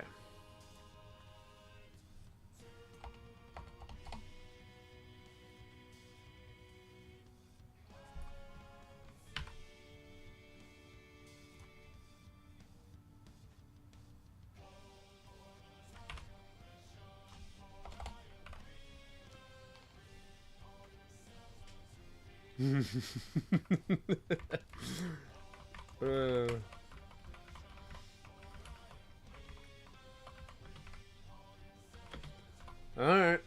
You be the devil. I will either learn to ignore you or one day give in.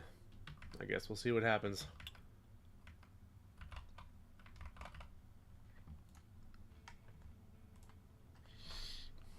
I could have a much, much worse devil on my shoulder, that's for sure.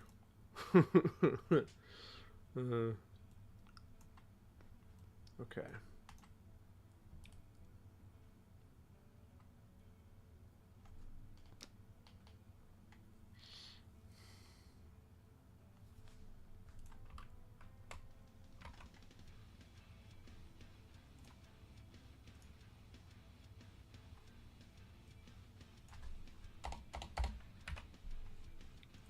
That should not be, there we go. Okay, so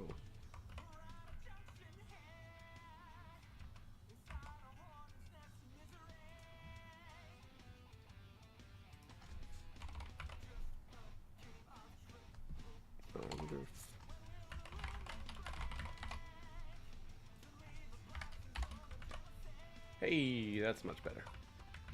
Okay.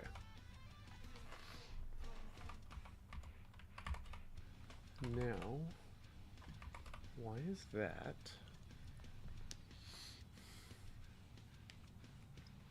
I do actually use the basic OBS. I have the Streamlabs version as well. I don't have anything against it. And then, as I say that I don't actually know why I don't use it then. I use OBS for like my on-screen recordings, and so it's what I'm familiar with and I have everything set up through. And I might have been blaming it for my poor internet connection back in the day when my live streams just utterly failed. But now that I have fixed that issue, yeah, I might try Streamlabs again. But regular OBS works perfectly fine. I'm using the Stream Elements for all of the overlay, which is okay. It's not my favorite, but it works.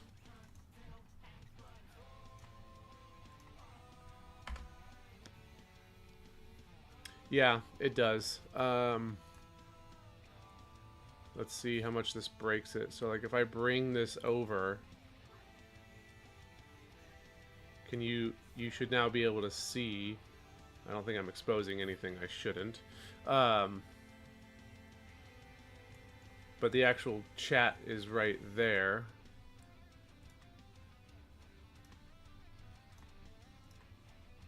So this is how I see your chat, and then I can see my whole configuration here with all of my stuff right here. So I've got a good chunk of scenes and sources and stuff happening, but it works great for what I do.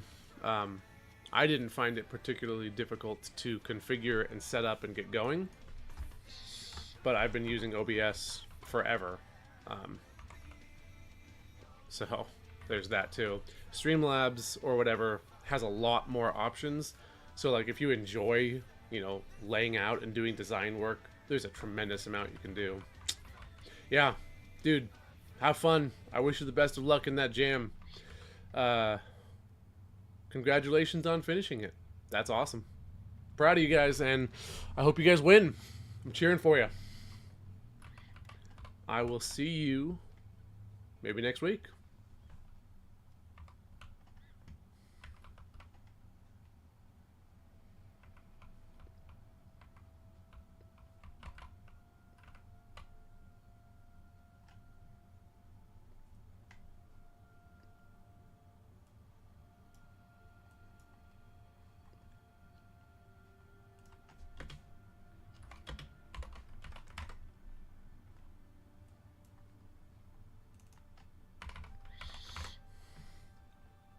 Sounds good, dude.